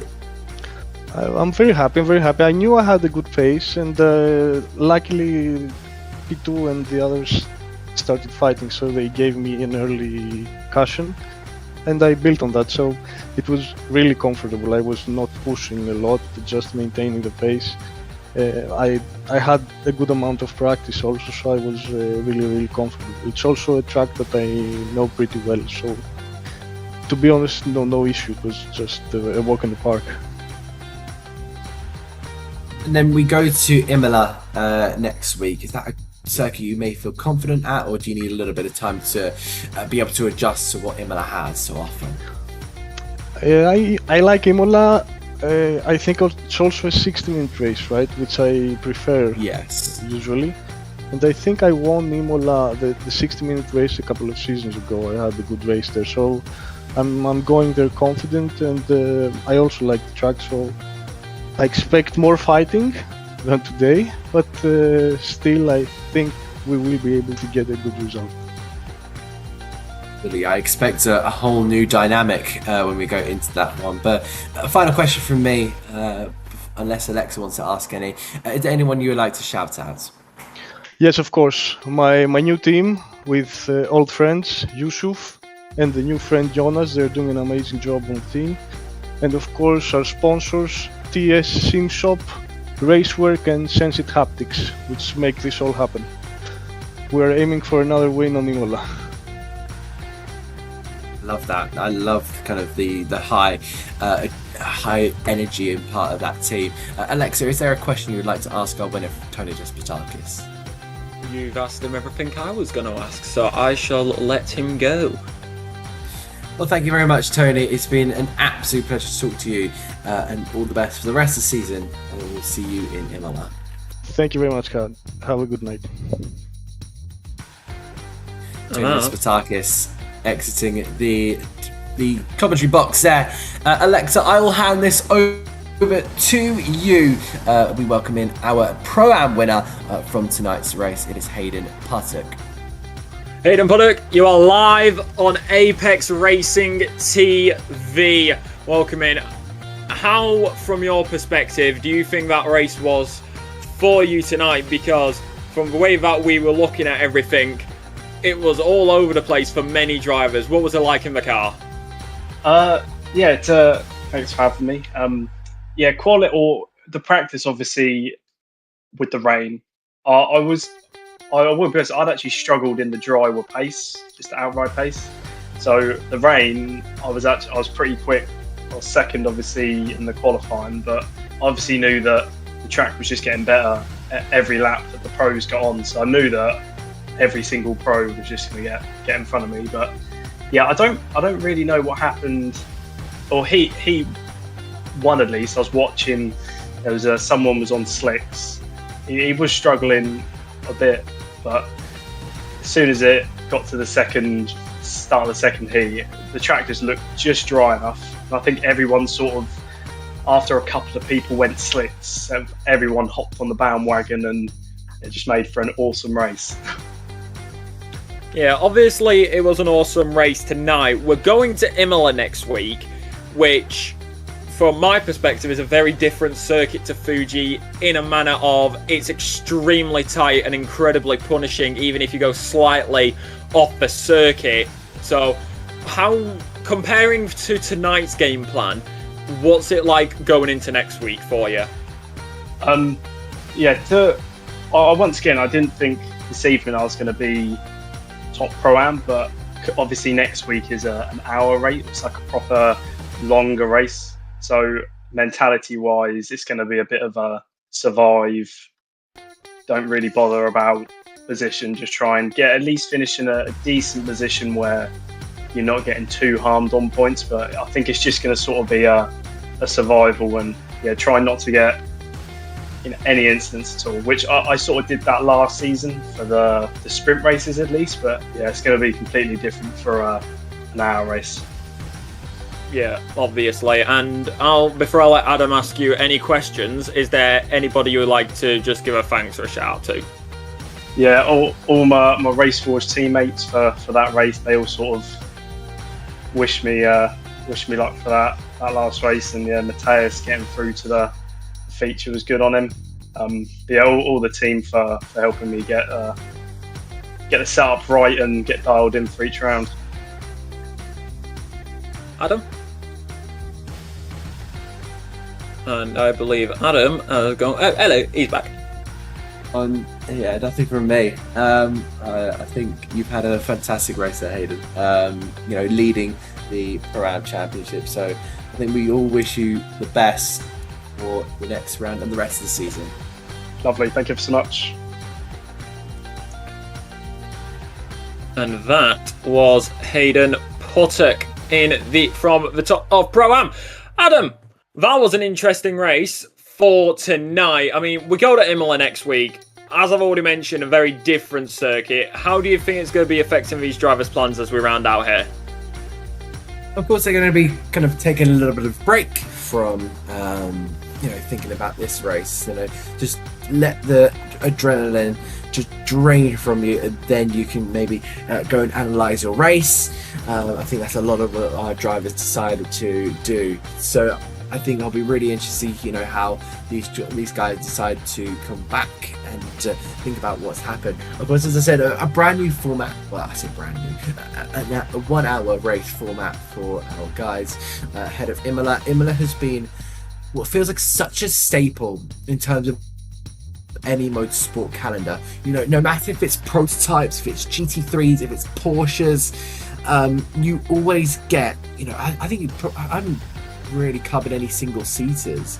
I think you really seem to get Imola as a fantastic pinpoint part of your calendars, because of the nature of the circuit. It offers so many different challenges, and the flow of the circuit is absolutely beautiful. So I think that's why Imola does become one of those high key points calendar. So I'll be really excited to see how our drivers go about there. I also love how each circuit, you don't see the same winners. We haven't seen the similar results to Virginia. We've just seen them slightly changed about. Some drivers struggled here, some drivers struggled at VIR, some really had a big change in their progress. So I'll be really intrigued to see how that kind of goes about, and I'm really looking forward to seeing another grid of 50 drivers. Of course, Alexa, you did say you had 20 the last time you commentated here on Apex Racing TV, so you're very delighted to see 50 cars entering a race circuit. I mean, who isn't? It's door to door. We've seen it tonight. Sure, there's been a few incidents, but every bit of it when it's been clean has been door to door, wheel to wheel, just non-stop action. And how can you not love it? It comes your way, same place, same time, right here on Apex Racing TV next week, when, like Adam has said, we go to Imola. We're on it out here, ladies and gentlemen. I've been Alexa Marshall alongside Adam Reed. Our producer in the background bringing you all the camera shots, which have been absolutely amazing, has been Aidan Howard. Ladies and gentlemen, we'll see you next week. Good night.